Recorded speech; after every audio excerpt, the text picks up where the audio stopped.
സംസ്ഥാനത്തെ ധനകാര്യസ്ഥിതി മോശമാണെന്ന സാമ്പത്തിക അവലോകന റിപ്പോർട്ട് വന്ന സ്ഥിതിക്ക് നാളത്തെ ബഡ്ജറ്റിൽ എന്തൊക്കെയാണ് പ്രതീക്ഷിക്കേണ്ടത്?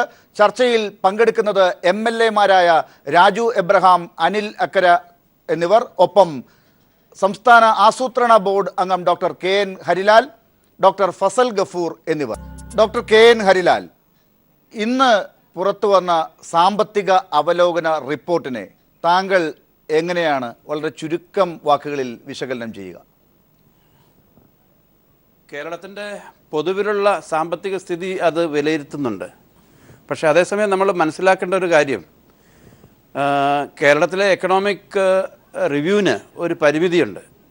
അതായത് ഇപ്പോൾ ഈ നടപ്പ് വർഷത്തെ സാമ്പത്തിക സ്ഥിതിയെപ്പറ്റി, അത് സംസ്ഥാന ഗവൺമെൻറ്റിൻ്റെ ധനസ്ഥിതിയാണെങ്കിലും അതുപോലെ തന്നെ സംസ്ഥാനത്തിൻ്റെ മൊത്തത്തിലുള്ള സാമ്പത്തിക സ്ഥിതിയാണെങ്കിലും ഇത് സംബന്ധിച്ചുള്ള വളരെ ലേറ്റസ്റ്റ് ആയിട്ടുള്ള എസ്റ്റിമേറ്റ് ഒന്നും എക്കണോമിക് റിവ്യൂ നമുക്ക് എന്നുള്ളൊരു പരിമിതി നമ്മൾ കാണണം. കാരണം കേന്ദ്രത്തിലേതുപോലെ നടപ്പ് വർഷത്തെ ക്വിക്ക് എസ്റ്റിമേറ്റ്സ് തയ്യാറാക്കുന്ന ഒരു രീതി നമുക്കില്ല. അപ്പോൾ അതുകൊണ്ട് 15-16 കണക്കുകളാണ് ഇപ്പോൾ നമുക്ക് എക്കണോമിക് റിവ്യൂവിൽ നിന്ന് കിട്ടുന്നത് എന്നുള്ളത് മനസ്സിലാക്കിക്കൊണ്ട് വേണം ഈ ചർച്ച നടത്താൻ. 16-17 സാമ്പത്തിക സ്ഥിതി സംബന്ധിച്ചുള്ള കാര്യങ്ങൾ യഥാർത്ഥത്തിൽ ബജറ്റിൽ നാളെ ധനമന്ത്രി പേപ്പറുകൾ മേശപ്പുറത്ത് വെക്കുമ്പോൾ മാത്രമേ, അസംബ്ലിയിൽ വെക്കുമ്പോൾ മാത്രമേ 16-17 ടാക്സ് കളക്ഷനും അതുപോലെയുള്ള കാര്യങ്ങൾ നമുക്ക് മനസ്സിലാക്കാൻ വേണ്ടി കഴിയും. ഡോക്ടർ KN ഹരിലാൽ, ഈ 15-16 കണക്കുകൾ ഇപ്പോൾ സാമ്പത്തിക അവലോകന റിപ്പോർട്ടിൽ വന്നത് വെച്ചും പിന്നീട് 16-17 സാമ്പത്തിക സ്ഥിതിഗതികൾ ഓരോ ഘട്ടത്തിലുമുണ്ടായ പ്രഖ്യാപനങ്ങളും നയങ്ങളും നമ്മൾ ചർച്ച ചെയ്തിട്ടുള്ളതാണ്, കേന്ദ്ര സർക്കാരിൻ്റേത് ഉൾപ്പെടെ. അതെല്ലാം കൂടി കൂട്ടിച്ചേർത്ത് വായിച്ച് താങ്കൾ ഒരു അനുമാനത്തിലേക്ക് എത്തുകയാണെങ്കിൽ ഈ 15-16 നിന്ന് കൂടുതൽ മോശപ്പെട്ട ഒരു ധനസ്ഥിതിയിലേക്ക് കാര്യങ്ങൾ പോകുന്നു എന്ന് വേണമോ കാണാൻ, അതോ ഒരു ഉയർപ്പ് ഉണ്ടോ അവിടെ? തീർച്ചയായിട്ടും 15-16 നമ്മൾ കാണുന്നത് ദേശീയ ശരാശരിയേക്കാൾ മെച്ചപ്പെട്ട വളർച്ച കേന്ദ്രത്തിനുണ്ട് എന്നുള്ളതാണ് ഏറ്റവും പുതിയ എസ്റ്റിമേറ്റുകൾ കാണിക്കുന്നത്. പക്ഷേ അതിനുശേഷമാണ് വരൾച്ച ഉണ്ടായിരിക്കുന്നത്, അതിനുശേഷമാണ് ഡീമോണിറ്റൈസേഷൻ്റെ പ്രശ്നം വന്നിരിക്കുന്നത്, അതിനുശേഷം ആഗോള സാഹചര്യങ്ങളും കുറച്ചുകൂടെ വഷളായിട്ടേ ഉള്ളൂ. ഇതെല്ലാം തന്നെ കേരളത്തിൻ്റെ സമ്പദ്ഘടനയെ പ്രതികൂലമായി ബാധിച്ചിട്ടുണ്ട്. അതുപോലെ തന്നെ സംസ്ഥാനത്തിൻ്റെ റവന്യൂ വരുമാനത്തിനെ, നികുതി വരുമാനത്തിനെയും ഇത് പ്രതികൂലമായി ബാധിച്ചിട്ടുണ്ടാവണം. അപ്പോൾ തീർച്ചയായിട്ടും നാളെ അസംബ്ലിയിൽ പ്രസൻറ്റ് ചെയ്യുന്ന ബജറ്റ് തയ്യാറാക്കിയ ധനമന്ത്രിയെ സംബന്ധിച്ചിടത്തോളം ഇതെല്ലാം അദ്ദേഹത്തിൻ്റെ ബജറ്റിംഗ് പ്രക്രിയയെ പരിമിതപ്പെടുത്തിയിട്ടുള്ള ഘടകങ്ങളാണ്. ഡിമോണിറ്റൈസേഷൻ, വരൾച്ചയാണെങ്കിൽ തീർച്ചയായിട്ടും ചെലവ് വർദ്ധിപ്പിക്കുന്നതും അതുപോലെ തന്നെ വരുമാനം കുറയ്ക്കുന്നതുമായിട്ടുള്ള കാര്യങ്ങളാണ്. ഇതെല്ലാം ധനമന്ത്രിയുടെ ബജറ്റ് കാൽക്കുലേഷൻസിനെ ബാധിക്കും. അതേസമയം ഇതൊരു വലിയ പ്രതിസന്ധിയാണ്, ഒരു വലിയ വെല്ലുവിളിയാണ്. ഈ വെല്ലുവിളിയെ നേരിടാൻ പാകത്തിലുള്ള ബജറ്റ് ധനമന്ത്രി തയ്യാറാക്കും എന്ന് വേണം ന്യായമായും പ്രതീക്ഷിക്കാൻ.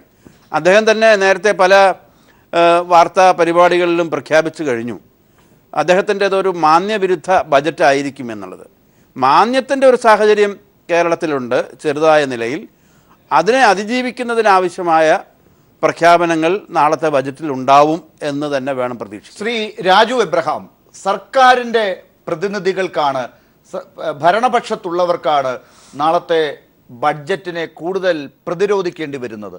ഈ പറഞ്ഞ കണക്കുകൾ പ്രകാരം നാളെ ഡോക്ടർ തോമസ് ഐസക്ക് ബഡ്ജറ്റ് അവതരിപ്പിക്കുമ്പോൾ നിങ്ങൾക്ക് ജനങ്ങളെ നിരാശപ്പെടുത്തേണ്ടി വരില്ല എന്ന ഉറപ്പിൽ ഇന്നത്തെ ചർച്ച തുടങ്ങാനാകുമോ? തീർച്ചയായിട്ടും ഇവിടെ ഡോക്ടർ ഹരിലാൽ സൂചിപ്പിച്ചതുപോലെ തന്നെ പ്രതിസന്ധികളുണ്ട്. വരൾച്ചയുണ്ട്, വൈദ്യുതി രംഗത്ത് നേരിടുന്ന പ്രതിസന്ധികളുണ്ട്, അതുപോലെ തന്നെ വലിയ കൃഷിനാശം വന്നിട്ടുണ്ട്. അതിനോടൊപ്പമാണ് ഇപ്പോൾ കുടിവെള്ളത്തിന് കൊടുക്കേണ്ട വലിയൊരു ബാധ്യത ഗവൺമെൻറ് ഏറ്റെടുത്തിരിക്കുന്നത്.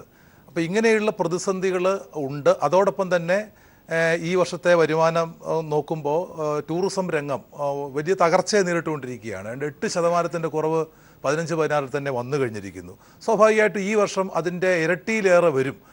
കാരണം ടൂറിസം രംഗത്ത് മദ്യം ഒഴിവായി ടൂറിസ്റ്റുകളൊക്കെ മറ്റ് കേന്ദ്രങ്ങളിലേക്ക് പോകാൻ വേണ്ടി പോയി കഴിഞ്ഞിരിക്കുന്നു.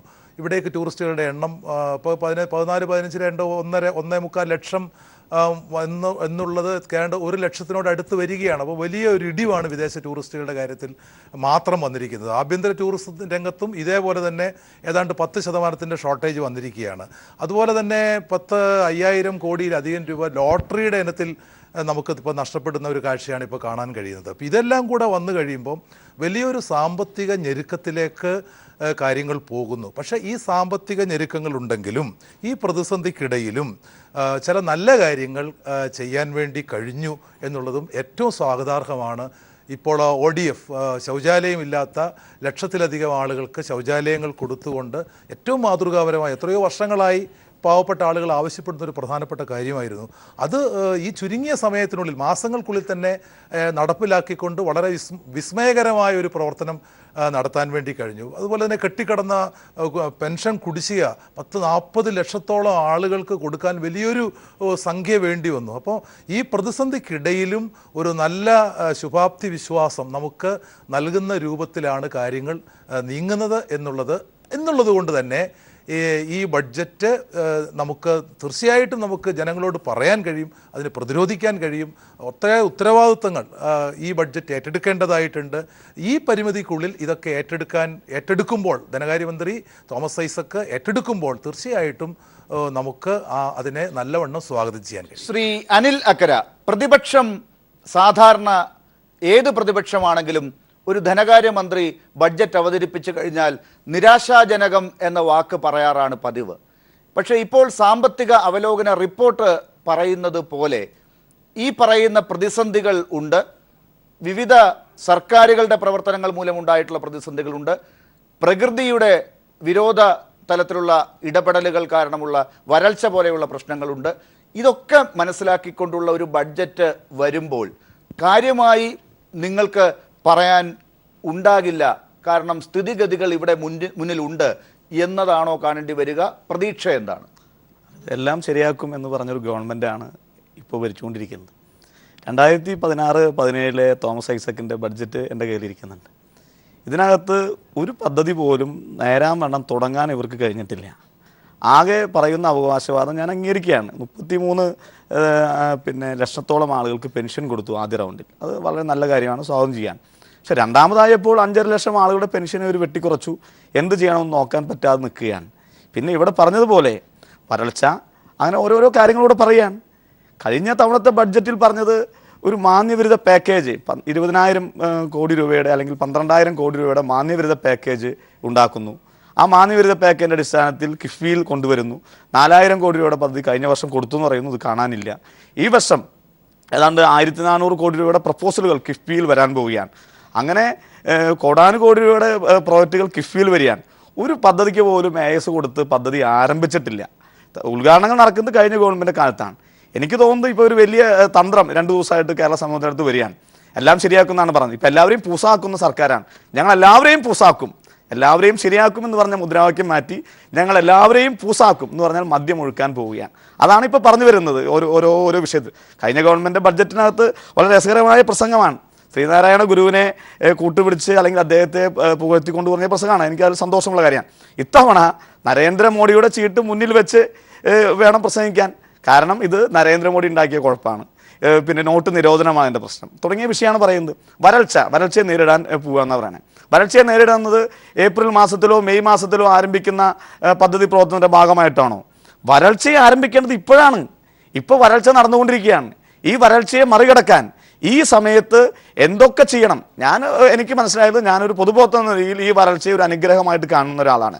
ഈ വരൾച്ച കാലത്ത് കേരളത്തിലെ കുളങ്ങൾ, പൊതുസ്ഥലങ്ങൾ, പുഴകളൊക്കെ വരളും, ഒരു സംശയ കാര്യത്തിലില്ല.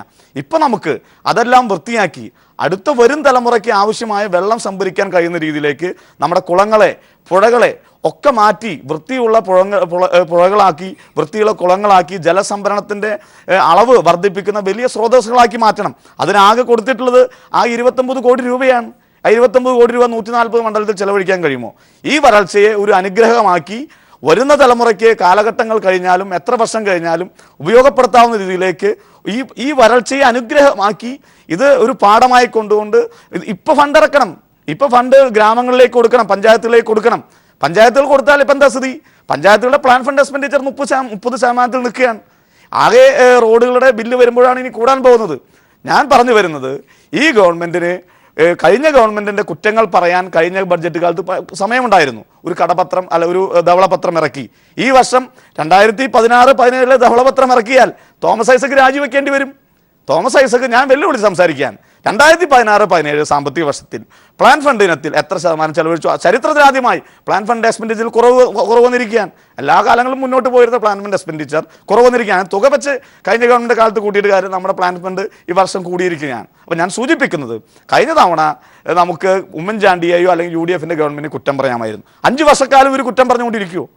അത് സമ്മതിക്കാൻ കഴിയില്ല. ഇവർ ഇനി എത്ര കാലം ഉമ്മൻചാണ്ടി കുറ്റം പറയും? അതിന് തന്നെ ഒരു വിരാമം ഇടണം ഈ ബഡ്ജറ്റിലെങ്കിലും. ശരി, ഇതാണ് കോൺഗ്രസിൻ്റെ അല്ലെങ്കിൽ UDFൻ്റെ ഭാഗം.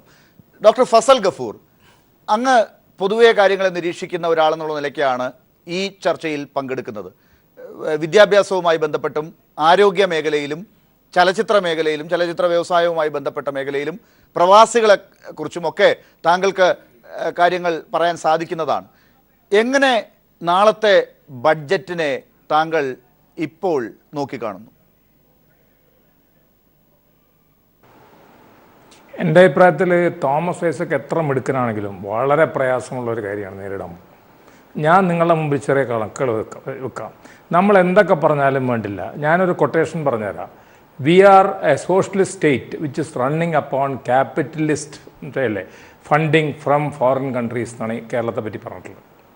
നമ്മൾ ഇവിടെ നിന്ന് ഉണ്ടാക്കണ പണമല്ല, പണം വന്നുകൊണ്ടിരിക്കുന്ന ഫോറിൻ കൺട്രീസ് എന്നാണ്. അതിനെ ദിർഹം എക്കോണമി അല്ലെങ്കിൽ ഡോളർ എക്കോണമി എന്ന് പറയാം. എന്താണ് അവിടുത്തെ സ്ഥിതി എന്ന് ഞാൻ പറഞ്ഞുതരാം. കഴിഞ്ഞ വർഷം 20,000 പേര് സൗദി അറേബ്യക്ക്, എൻ്റെ അടുത്ത് കറക്റ്റ് കണക്കുണ്ട് കാരണം GCC മെഡിക്കൽ കൺസൾട്ടൻസ് ആണെന്നുള്ളത്, 20,000 പേര് പോയിട്ടുള്ളിടത്ത് ഇത്തവണ പോയിട്ടുള്ളത് സൗദി അറേബ്യയിലേക്ക് വെറും 6,000 പേരാണ് ഒരു കൊല്ലം കൊണ്ട്. അതിൻ്റെ അർത്ഥം സൗദി അറേബ്യ ഇന്ത്യക്ക് കേരളത്തിന് ഏറ്റവും അധികം പണം വരുന്നത് 2 സ്ഥലത്തു നിന്നാണ്. ഒന്ന് UAE-യിൽ നിന്ന്, അവിടെ നിന്നാണ് ഏകദേശം 40% വരുന്നത്. പിന്നെ വരുന്നത് 30-32% വരുന്നത് സൗദി അറേബ്യ എന്ന്. ഈ സൗദി അറേബ്യയുടെ 1/3 കുറഞ്ഞ് 40% കുറയാൻ പോകുന്ന റെമിറ്റൻസസ് ഇപ്പോൾ തന്നെ കുറഞ്ഞുകൊണ്ടിരിക്കുകയാണ്. അല്ലേ, ഇനി അങ്ങോട്ട് കുറയും. നമ്മളിത് അറിയാതിരുന്നതിനുള്ള കാരണം എന്താണെന്ന് വെച്ചാൽ കഴിഞ്ഞ 10 കൊല്ലമായിട്ട് ഡോളറിൻ്റെ മൂല്യം കൂടിയത് കാരണം നമ്മൾ കേരളത്തെ സംബന്ധിച്ചിടത്തോളം കേരളത്തിന് ഡോളർ അങ്ങോട്ട് എക്സ്പോർട്ട് കുറവായതുകൊണ്ട് കേരളത്തിൽ നിന്ന് എക്സ്പോർട്ട് ഇല്ലാത്തതുകൊണ്ട് അത് നമ്മളെ ബാധിക്കുന്നില്ല. ഡോളറിൻ്റെ മൂല്യം ഭയങ്കരമായിട്ട് കൂടിയതുകൊണ്ട് കേരളത്തിലോട്ടുള്ള റെമിറ്റൻസസ് കൂടി. യഥാർത്ഥത്തിൽ ആളുകളുടെ എണ്ണം അല്ലെങ്കിൽ അവരുടെ സാലറിയുടെ ഫിഗർ കൂടിയിട്ടില്ല, പക്ഷേ ഡോളറിൽ വന്ന ചേഞ്ച് കൊണ്ട് അത് കൂടുകയും ചെയ്തിട്ടുള്ളത്. ഇപ്പോൾ എന്താ സംഭവിക്കാൻ പോകണമെന്ന് വെച്ചിട്ടുണ്ടെങ്കിൽ വലിയൊരു ഇടിവ് ഡോളറിൽ ഉണ്ടാകാൻ പോകുന്നു. ഒന്ന്. രണ്ടാമത് ഒരുപാട് പേര്, ഞാൻ അവിടെ വർക്ക് ചെയ്യുന്ന ഒരാളാണ്, UAE-യിൽ വർക്ക് ചെയ്യുന്ന ഒരു ഡോക്ടർ എന്നുള്ളതൊക്കെ എനിക്കറിയാം. ഒരുപാട് പേര് അവിടെ നിന്ന് തിരിച്ചു വരാൻ പോകണം. ഇവരുടെ റീഹാബിലിറ്റേഷൻ എങ്ങനെയാണ്, അതെങ്ങനെ നമുക്ക് ചെയ്യാൻ പറ്റും? അപ്പോൾ ആ തരത്തിൽ മനസ്സിലായില്ലേ വലിയൊരു സാമ്പത്തികമായിട്ടുള്ള ഒരു പേര്. പിന്നെ സർക്കാരിൻ്റെ കടം, മൊത്തത്തിലുള്ള കടം, അവിടെ ഞാൻ എക്കണോമിസ്റ്റുകളെ പഠിപ്പിക്കാൻ ഉദ്ദേശിക്കുന്നില്ല, പക്ഷേ മൊത്തത്തിലുള്ള കടം സർവീസ് ചെയ്യുന്നത് ഈ ഫോറിൻ മണി കൊണ്ടാണ്. അതിനി സർവീസ് ചെയ്യാൻ പറ്റുമോ? ഇങ്ങനെയുള്ള വലിയ സംഭവങ്ങൾ നടക്കാൻ പോകണം. അതേമാതിരി തന്നെ നമ്മൾ കുറേ വർഷങ്ങളായിട്ടുള്ള നമ്മൾ നടത്തിക്കൊണ്ടിരിക്കുന്ന ഇവിടുത്തെ എന്താണ് പ്രക്രിയ നടന്നുകൊണ്ടിരിക്കുന്നത്, 500 കോടി രൂപയുടെ 1000 കോടി രൂപയുടെയൊക്കെയാണ് ആശുപത്രികൾ ഉണ്ടാക്കിക്കൊണ്ടിരിക്കുന്നത്. ഇവിടെ നമ്മൾ മെഡിക്കൽ കോളേജുകൾ ഉണ്ടാക്കുകയാണ്. എത്ര 300 കോടി 400 കോടി രൂപയുടെ മെഡിക്കൽ കോളേജുകൾ ഉണ്ടാക്കുകയാണ്. എനിക്ക് വളരെ സന്തോഷമുണ്ട്. തോമസ് ഐസക് കഴിഞ്ഞ തവണ വന്നപ്പോൾ ആദ്യം പറഞ്ഞത് ഇനി മെഡിക്കൽ കോളേജ് ഉണ്ടാക്കാൻ പോകില്ല. വെറുതെ പറയാം, മെഡിക്കൽ കോളേജുകൾ ഉണ്ടാക്കുക. ഒരു മെഡിക്കൽ കോളേജ് ഉണ്ടാക്കാനായിട്ട് 300-400 കോടി ചിലവാക്കുമ്പോൾ ഒരു ഡിസ്ട്രിക്ട് ഹോസ്പിറ്റൽ അപ്ഗ്രേഡ് ചെയ്യാനായിട്ട് നമുക്ക് കൂടി വന്നാൽ 30-40-50 കോടി മതി. അതൊന്നും ചെയ്യാതെ നമ്മളൊരു തെറ്റായ രീതിയിലാണ് നമ്മുടെ എക്കോണമി പോയിക്കൊണ്ടിരിക്കുന്നത്. അതുകൊണ്ട് കറക്റ്റീവ് മെഷേഴ്സ് നമ്മൾ എടുക്കുക. ഷോർട്ട് ടേം റിലീഫല്ല വേണ്ടത്, മൊത്തത്തിൽ കറക്റ്റീവ് മെഷേഴ്സ് നമ്മൾ എടുക്കേണ്ടതായിട്ട് വരും എല്ലാ മേഖലയും. ഞാൻ വേറെ ചെറിയൊരു ഉദാഹരണം പറഞ്ഞുതരാം. സിനിമയെ പറ്റി താങ്കൾ പറഞ്ഞുകൊണ്ട്, മുമ്പ് നമ്മൾ 40 രൂപ 50 രൂപക്കല്ലേ സിനിമ കണ്ടിരുന്നത്. ഒരു കുഴപ്പമില്ലാതെ സിനിമ പോയിരുന്നു, സിനിമ ഇൻഡസ്ട്രി പോയിരുന്നു. ഇപ്പോൾ പോകുന്ന ടിക്കറ്റ് റേറ്റ് എത്രയാണ്? 250 രൂപയാണ്. ഏകദേശം ഗൾഫിലെ ടിക്കറ്റ് റേറ്റിലോട്ടാണ് പോയിക്കൊണ്ടിരിക്കുന്നത്. ടിക്കറ്റ് റേറ്റ് ഗൾഫിൽ 400 രൂപ, ഇവിടെ 250 രൂപ. അപ്പോൾ അതിൻ്റെ അർത്ഥം എന്താണെന്ന് വെച്ചാൽ ഗൾഫ് എക്കോണമി താഴോട്ട് പോകാൻ പോകുന്നതിനെ പറ്റിയിട്ടുള്ള വളരെ സാമ്പത്തിക ശാസ്ത്രജ്ഞന്മാർ വളരെ ശക്തി. ഞാൻ ഒരു മേഖലയിൽ മാത്രം കൺഫൈൻ ചെയ്യണം താങ്കളുടെ ചോദ്യം. സാമ്പത്തിക ശാസ്ത്രജ്ഞന്മാർ അത് പഠിച്ചുകൊണ്ട് എങ്ങനെ ഇത് നമുക്ക് തരണം ചെയ്യാൻ പറ്റും എന്നുള്ള കാര്യത്തിലോട്ടാണ് നമ്മുടെ ശ്രദ്ധ വേണ്ടത്. ശരി, ഡോക്ടർ KN ഹരിലാൽ, നമുക്ക് ഈ പറയുന്ന യാഥാർത്ഥ്യങ്ങളൊക്കെ മുമ്പിലുണ്ട്. ഈ ഡിമോണിറ്റൈസേഷൻ, നോട്ട് നിയന്ത്രണം എന്ന് പറയുന്നത് വല്ലാതെ ബാധിച്ചതാണ് സംസ്ഥാനത്തെ. ഇവിടുത്തെ സഹകരണ മേഖലയെ വല്ലാതെ അത് പ്രതിസന്ധിയിലാക്കി. ഈ കാര്യത്തെക്കുറിച്ച് LDF-ഉം UDF-ഉം ഒരുമിച്ച് സമരം ചെയ്തതാണ്. ഈ കാര്യങ്ങളൊക്കെ മുന്നിൽ ഉള്ളപ്പോൾ ഈ പ്രവാസികളിൽ നിന്ന് കിട്ടുന്ന പണത്തിലും പഴയതുപോലെ കാണണ്ട എന്ന് ഡോക്ടർ ഫസൽ ഗഫൂർ ഇപ്പോൾ ചൂണ്ടിക്കാട്ടുമ്പോൾ എങ്ങനെയാണ് നികുതി കൂട്ടാൻ പോകുന്നില്ല എന്ന സൂചന ഇപ്പോൾ ഡോക്ടർ തോമസ് ഐസക് ഇന്ന് പറഞ്ഞതായി കാണുന്നുണ്ട്. എവിടെയാണ് പദ്ധതികൾക്ക് പണം കണ്ടെത്തുക, ഈ പ്രതിസന്ധികളെ തരണം ചെയ്യാനുള്ള ഫണ്ട് കണ്ടെത്തുക? ശ്രീ ഫസൽ ഗഫൂർ പറഞ്ഞതിനോട് ഞാൻ പൂർണ്ണമായിട്ടും യോജിക്കുകയാണ്. അതായത് ഡോക്ടർ തോമസ് ഐസക് എത്ര മിടുക്കനാണെങ്കിലും അദ്ദേഹത്തിനെ പരിമിതപ്പെടുത്തുന്ന ഒരുപാട് ഘടകങ്ങളുണ്ട്. അതിലേറ്റവും പ്രധാനപ്പെട്ട ഒന്നാണ് അദ്ദേഹം ചൂണ്ടിക്കാണിച്ചത്, ഗൾഫിലെ പ്രതിസന്ധി. ഗൾഫിലെ പ്രതിസന്ധി കുറേ കാലമായി തുടരുന്നതാണ്. അതിൻ്റെ പ്രത്യാഘാതം കൂടുതൽ നമ്മുടെ സമ്പദ്ഘടനയിൽ ഇപ്പോൾ അനുഭവപ്പെട്ട് തുടങ്ങിയിരിക്കുകയാണ്. അതുപോലെ തന്നെ ഇവിടെ ശ്രീ അനിലക്കര സൂചിപ്പിച്ച വരൾച്ചയുടെ പ്രശ്നം, അതിനെ ആ പ്രതിസന്ധിയെ ഒരു അവസരമായി കാണേണ്ടതിൻ്റെ പ്രശ്നം, ഇതിനെ വളരെ ഗൗരവത്തോടുകൂടി കണ്ട് മുന്നോട്ട് പോയാൽ നമുക്ക് ഈ പ്രതിസന്ധികളെ അതിജീവിക്കാൻ കഴിയും. ഇവിടെ അനിലക്കര സൂചിപ്പിച്ച ഈ വരൾച്ചയുടെ പ്രശ്നത്തിൽ ഹരിത കേരളം പരിപാടി എന്ന് പറയുന്നത് യഥാർത്ഥത്തിൽ ഈ തരത്തിലുള്ള പരിസ്ഥിതി പ്രശ്നങ്ങളെ മുൻകൂട്ടി കണ്ടുകൊണ്ട് എടുക്കുന്ന നിലപാടാണ്. അത് കേരളത്തിലെ എല്ലാ ജലാശയങ്ങളെയും അതുപോലെ തന്നെ അരുവികളെയും മണ്ണ് ജല സംരക്ഷണ പരിപാടികൾക്ക് പ്രാമുഖ്യം കൊടുത്തുകൊണ്ട്, കൃഷിക്ക് പ്രാധാന്യം കൊടുത്തുകൊണ്ട് വരുന്ന ഒരു വളരെ അടിസ്ഥാന സ്വഭാവമുള്ള അടിസ്ഥാന മാറ്റങ്ങൾ കൊണ്ടുവരുന്ന പരിപാടിയാണ്. അതുപോലെ തന്നെയാണ് മറ്റ് മിഷനുകളും ഗവൺമെൻറ് ഇപ്പം മുന്നോട്ട് വച്ചിരിക്കുന്നത്. അപ്പോൾ തീർച്ചയായിട്ടും അനിൽ പറഞ്ഞ രീതിയിലുള്ള ദീർഘവീക്ഷണത്തോടുകൂടിയുള്ള ഒരു പരിപാടി ഗവൺമെൻറ് ഈ വരൾച്ച വരുന്നതിന് മുമ്പ് തന്നെ ആവിഷ്കരിച്ച് മുന്നോട്ട് പോവുകയാണ്. അതോടൊപ്പം ഈ പ്രതിസന്ധിയെ മറികടക്കുന്നതിനാവശ്യമായ പരിപാടികൾ വരും എന്ന് തന്നെ പ്രതീക്ഷിക്കണം. അതിന് ഈ വരുമാനം വേറെ വഴിക്ക് ഉണ്ടാക്കാനുള്ള, അതായത് ബജറ്റിൻ്റെ പരിമിതി ഉള്ളപ്പോൾ ബജറ്റിന് പുറത്തുനിന്ന് വരുമാനം കണ്ടെത്തുന്നതിനുള്ള ശ്രമം തീർച്ചയായിട്ടും വലിയ തോതിൽ ഈ ബജറ്റിൽ ഉണ്ടാവും. അത് നേരത്തെ തന്നെ ധനമന്ത്രി സൂചിപ്പിച്ചു കഴിഞ്ഞു. എന്തായാലും ഈ ബജറ്റ് കേരളത്തിലെ ജനങ്ങളെ നിരാശപ്പെടുത്താൻ പോകുന്നില്ല. അതോടൊപ്പം ഇവിടെ പറഞ്ഞതുപോലെ ഡെവലപ്മെൻറ്റ് പ്രയോറിറ്റീസ് നമ്മൾ തീരുമാനിക്കുന്നതിൽ നമ്മുടെ ശുഷ്കാന്തി ഉണ്ടാവണം. അതായത് മെഡിക്കൽ കോളേജുകൾ എല്ലാ ജില്ലയിലും ആവശ്യത്തിലധികം മെഡിക്കൽ കോളേജുകൾ തുടങ്ങുന്ന രീതിയിലുള്ള തെറ്റായ പ്രയോറിറ്റീസിലേക്കല്ല ഗവൺമെൻറ് പോകുന്നത്.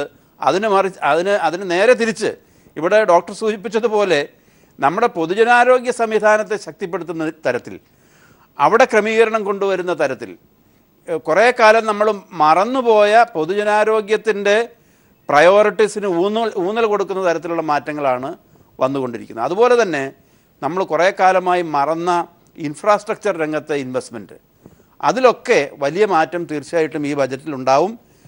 ഈ പ്രതിസന്ധിയെ മറികടക്കുന്നതിനാവശ്യമായ ഉജ്ജ്വലമായിട്ടുള്ളൊരു ശ്രമം ഈ ബജറ്റിൽ സ്വാഭാവികമായും പ്രതീക്ഷിക്കാം. അതിനനുസരിച്ച് അതിൻ്റെ ഇംപ്ലിമെൻറ്റേഷൻ സൈഡ്, പ്രോഗ്രാം ഇംപ്ലിമെൻറ്റേഷനിലും കാര്യമായിട്ടുള്ള മാറ്റം വരണം.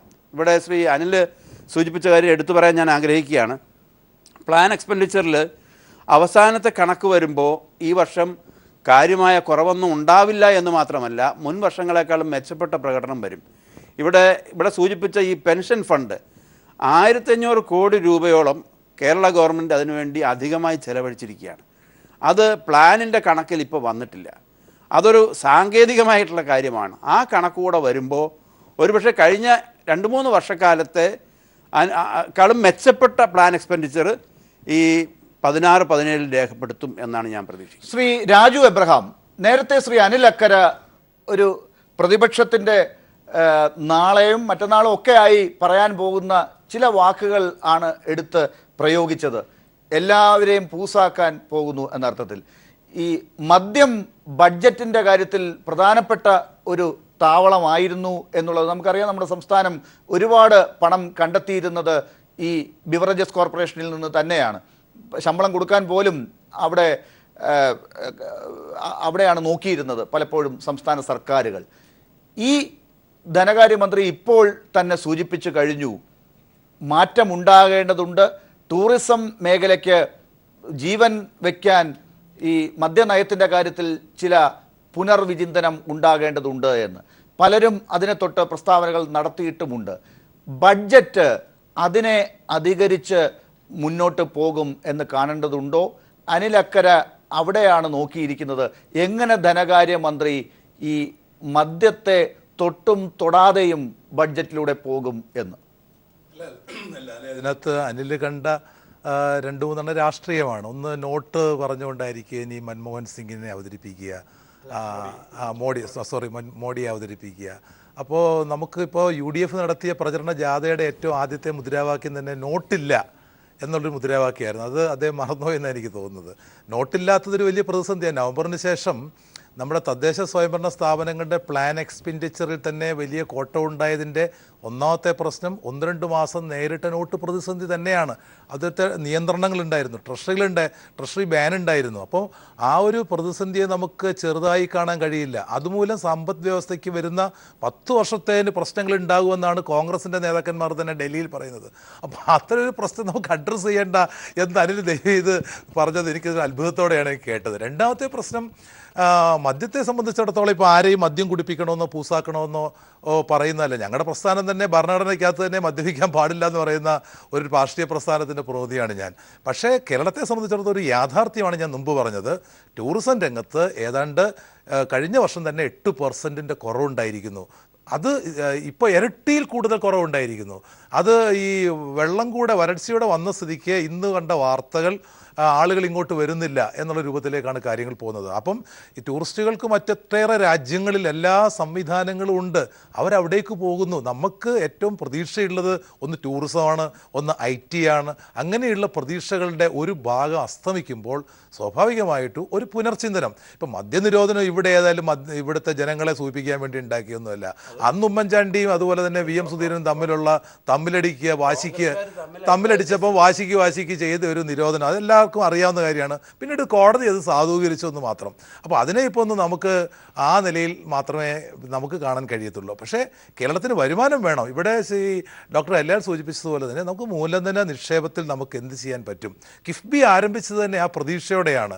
കാരണം ബഡ്ജറ്റിന് പുറത്ത് ഒരു വലിയ കാഴ്ചപ്പാട് ഇന്ത്യയിൽ ആദ്യമായിട്ടാണ് കിഫ്ബി എന്നൊരാശയം നേരത്തെ ഉണ്ടായിരുന്നെങ്കിൽ പോലും നടപ്പാക്കിയില്ല, ഇപ്പോൾ കൊണ്ടുവന്നത്. അപ്പം മൂലധന നിക്ഷേപത്തിൽ ബഡ്ജറ്റിന് പുറത്ത് പണം എങ്ങനെ കണ്ടെത്താം എന്ന് ഡോക്ടർ തോമസ് ഐസക്ക് ഒരു വലിയ പരീക്ഷണമായിരുന്നു. ആ പരീക്ഷണം ഇപ്പോൾ 10 മാസമേ ഗവൺമെൻറ് വന്നിട്ട് ആയിട്ടുള്ളൂ. അതുകൊണ്ട് അതൊരു അനിൽ പറഞ്ഞതുപോലെ പദ്ധതി നിർവ്വഹണം നടത്തിയിട്ടില്ല, മറ്റേത് നടന്നിട്ടില്ല. പക്ഷെ അതല്ല കാണേണ്ടത്. നമ്മളൊരു നിയമനിർമ്മാണത്തിലേക്ക് പോകേണ്ടിയിരുന്നു. നിയമനിർമ്മാണം നടത്തി കിഫ്ബി യാഥാർത്ഥ്യമാക്കാൻ തന്നെ 1-2 മാസങ്ങളെടുത്തു. പിന്നെ നമുക്ക് 2-3 മാസക്കാലം മാത്രമേ കിട്ടിയിട്ടുള്ളൂ. അതിനിടയിലാണ് 4000 കോടിയുടെ AS ഇപ്പോൾ കൊടുത്തിരിക്കുന്നത്. ഇപ്പോൾ 23-24 കിഫ്ബിയുടെ 2ാം കമ്മിറ്റി കൂടുമ്പോൾ ഏതാണ്ട് 20,000-ഓളം കോടി രൂപയുടെ പ്രൊജക്റ്റുകൾ വരുന്നു. അതിലെത്ര കൊടുക്കാൻ കഴിയും അത് തീരുമാനിക്കപ്പെടാൻ പോകുകയാണ്. ഇപ്പോൾ നമുക്കറിയാം VSൻ്റെ കാലഘട്ടത്തിൽ ബഡ്ജറ്റിൽ വന്ന ചില പ്രവർത്തികൾ എൻ്റെയൊക്കെ മണ്ഡലത്തിൽ ഇപ്പോഴാണ് യാഥാർത്ഥ്യമായത്. അപ്പോൾ സ്വാഭാവികമായും നമ്മുടെ ബ്യൂറോക്രസി, നമ്മുടെ സംവിധാനങ്ങൾ, അതിൻ്റെ എല്ലാം പരിണിത ഫലമായിട്ട് നമ്മുടെ മൂലധന നിക്ഷേപങ്ങൾ വൈകുന്നു എന്നൊരു യാഥാർത്ഥ്യമാണ്. രണ്ടാമത്തെ കാര്യം, മൂലധന നിക്ഷേപത്തിലൂടെ മുടക്കുന്ന പണം തിരികെ എങ്ങനെ കൊണ്ടുവരാം. ഇപ്പോൾ ടൂറിസം രംഗം, ഇപ്പോൾ ഒരു ടൂറിസം കേന്ദ്രത്തിൽ 30-50 കോടി മുടക്കിയാൽ ആ പണം അവിടുന്ന് തന്നെ കണ്ടെത്താൻ കഴിയും. ഇതാണ് ഡോക്ടർ തോമസ് ഐസക്ക് തൻ്റെ ബജറ്റിലൂടെ കിഫ്ബിയിലൂടെ കൊണ്ടുവന്നിരിക്കുന്ന ഒരു ആശയം. അതല്ലാതെ അതെല്ലാം പാഴാക്കി കളയാനോ അല്ലെങ്കിൽ മറ്റ് അനാവശ്യങ്ങൾക്കോ ധൂർത്തുകൾക്കോ വേണ്ടിയോ ചെലവഴിക്കാൻ വേണ്ടി അല്ല. അതിനുവേണ്ടിയാണ് നമ്മൾ അഴിമതിക്കെതിരായിട്ട് നമ്മളൊരു ശക്തമായ സംവിധാനം, പണം ഒഴുകാൻ പാടില്ല, ഒഴുകിപ്പോകുന്ന പണത്തെ തടുത്തു നിർത്തി കേരളത്തിലെ ജനങ്ങൾക്ക് വേണ്ടി അതിനെ പ്രദാനം ചെയ്യാൻ വേണ്ടിയാണ് നമ്മൾ ഇതിനോടൊപ്പം തന്നെ വികസനത്തോടൊപ്പം തന്നെ അഴിമതിക്കെതിരായിട്ടുള്ള ഒരു സന്ധിയില്ലാത്ത സമരം നമ്മളിപ്പോൾ മുന്നോട്ട് വെച്ചിരിക്കുന്നത്. ഇതെല്ലാം ഒരുമിച്ച് യാഥാർത്ഥ്യമാകാൻ അല്പസമയം വേണം എന്നൊരു അഭ്യർത്ഥനയാണ് എനിക്ക് സൂചിപ്പിക്കാനുള്ളത്. ശ്രീ അനിൽ അക്കര, നാളെ ഡോക്ടർ തോമസ് ഐസക്ക് എന്താണ് പറയാൻ പോകുന്നത് ബഡ്ജറ്റിലൂടെ എന്നുള്ളതിനെ നമ്മൾ കാണുമ്പോൾ മനസ്സിൽ വെക്കേണ്ട കാര്യങ്ങൾ താങ്കൾ നേരത്തെ പറഞ്ഞതാണോ എന്നുള്ളതിനെയാണ് ഇവിടെ ഡോക്ടർ ഹരിലാലും ശ്രീ രാജു എബ്രഹാം പ്രത്യേകിച്ച് അവർ നോക്കിയത്. 2011 മുതൽ 2015 വരെ സംസ്ഥാനം ഭരിച്ച സർക്കാരിൻ്റെ സാമ്പത്തിക കെടുകാര്യസ്ഥത പ്രശ്നമാണ്. അത് വിദൂര ഭാവിയിൽ വരെ പോകും എന്നാണ് ഈ സാമ്പത്തിക അവലോകന റിപ്പോർട്ടിൽ പറയുന്നത്. അതിനോടൊപ്പമാണ് ഈ നോട്ട് നിയന്ത്രണവുമായി ബന്ധപ്പെട്ട പ്രശ്നങ്ങൾ, നിങ്ങൾ ഉൾപ്പെടെ സമരം ചെയ്യുന്ന പ്രശ്നങ്ങൾ വരുന്നത്. ഈ മദ്യത്തിൻ്റെ കാര്യത്തിലും താങ്കൾ നേരത്തെ പറഞ്ഞ കാര്യത്തെയും ഒന്നും ചൂണ്ടിക്കാട്ടാതെ സാധിക്കില്ല. അക്കാര്യത്തിൽ പോലും ആത്മാർത്ഥമായി നെഞ്ചിൽ കൈവച്ച് നയം മാറ്റേണ്ടതില്ല എന്ന് പറയുന്ന MLA-മാർ നിങ്ങളുടെ പക്ഷത്ത്, നിങ്ങളുടെ പാർട്ടിയിൽ അനിൽ അക്കരെയും വേറെ 1-2 പേർ കൂടെ കാണൂ എന്നും കൂടി നിങ്ങളുടെ എതിരാളികൾ പറയാൻ സാധ്യതയുണ്ട്. കണ്ട കാര്യമാണ്. ഞങ്ങൾ ഈ കാര്യത്തിൽ ഒറ്റക്കെട്ടാണ്. മദ്യനയത്തിൽ ഒരു മാറ്റം വരുത്തേണ്ട കാര്യമില്ല. മദ്യനയത്തിൽ മാറ്റം വരുത്തിയതുകൊണ്ട് സംസ്ഥാന ഗവൺമെൻറ് ഒരു ഗുണമുണ്ടാകാൻ പോകുന്നില്ല. ഇപ്പോൾ സംസ്ഥാന ഗവൺമെൻറ്റിന് ലാഭകരമായി നടക്കുന്നത് ഈ ചില്ലറ വിൽപ്പന കേന്ദ്രങ്ങൾ ഗവൺമെൻറ് നേരിട്ട് നടത്തുന്നതാണ്. അത് ബാറുകളിലേക്ക് പോകുമ്പോൾ ലാഭം ഉണ്ടാകാൻ പോകുന്നത് ബാർ മുതലാളിമാർക്കാണ്. ഞാൻ ഈ വിഷയം ചർച്ചയിലേക്ക് ഞാൻ കടത്തിയോടെ ഉദ്ദേശിക്കുന്നില്ല. 2016-2017 ബഡ്ജറ്റ് ശ്രീ തോമസ് ഐസക് അവതരിപ്പിച്ച ബഡ്ജറ്റാണ്. എനിക്ക് തോമസ് ഐസക്കിനെ നന്നായി അറിയാവുന്ന ഒരാളാണ്. സ്പിൽ ഓവർ പദ്ധതികൾ ഒരു കാരണവശാലും പ്രോത്സാഹിപ്പിക്കുന്ന ഒരു മന്ത്രിയല്ല അദ്ദേഹം. പ്ലാനിംഗ് ബോർഡ് മെമ്പറായിരുന്ന സമയത്തും ഒക്കെ സ്പിൽ ഓവറിനെ മുൻതൂക്കം കൊടുത്തുകൊണ്ട് പോകുന്നൊരു മന്ത്രിയല്ല. 2016-17 ബഡ്ജറ്റ് ഒന്നുകിൽ നാളെ ആദ്യം ചേരുന്ന സമയത്ത് ഞാൻ എൻ്റെ 2016-17 ബഡ്ജറ്റ് റദ്ദാക്കുന്നു, ഞാൻ പുതിയ ബഡ്ജറ്റ് അവതരിപ്പിക്കാൻ പോവുകയാണ്. 2016 എനിക്കൊന്നും ചെയ്യാൻ കഴിഞ്ഞില്ല, അല്ലെങ്കിൽ ഞാൻ ഈ ബഡ്ജറ്റ് എൻ്റെ സ്പിൽ ഓവർ ആണ്, 2016-17 ക്യാരി ഓവർ ബഡ്ജറ്റാണ് ഞാൻ അവതരിപ്പിക്കുന്നത് എന്ന് അദ്ദേഹം പറയേണ്ടി വരും. കാരണം ഞാൻ ഓരോരോ പദ്ധതികൾ ഞാൻ എടുത്തെടുത്ത് പറയുന്നില്ല. ഒരു പദ്ധതി പോലും നടപ്പിലാക്കാനോ ഭരണാനുമതി കൊടുക്കാനോ തറക്കല്ലിടാനോ കഴിഞ്ഞിട്ടില്ല. 14 ജില്ലകളിൽ മൾട്ടി പർപ്പസ് ഇൻഡോർ സ്റ്റേഡിയം ആരംഭിക്കുന്നു പറഞ്ഞു, ഒന്നുപോലും ആരംഭിച്ചിട്ടില്ല. ബഡ്ജറ്റിൽ 68 പാലങ്ങൾക്ക് 1475 കോടി രൂപ അനുവദിച്ചിരുന്നു, ഒരു പാലം പോലും തറക്കല്ലിട്ടിട്ടില്ല. 8 മേൽപ്പാലങ്ങൾ, 40 അടിപ്പാത, ഒന്നിനു പോലും തറക്കല്ലിടാൻ കഴിഞ്ഞിട്ടില്ല. 385 കോടി രൂപയുടെ 17 ബൈപ്പാസുകൾ, ഒന്നും ആരംഭിക്കാൻ കഴിഞ്ഞില്ല.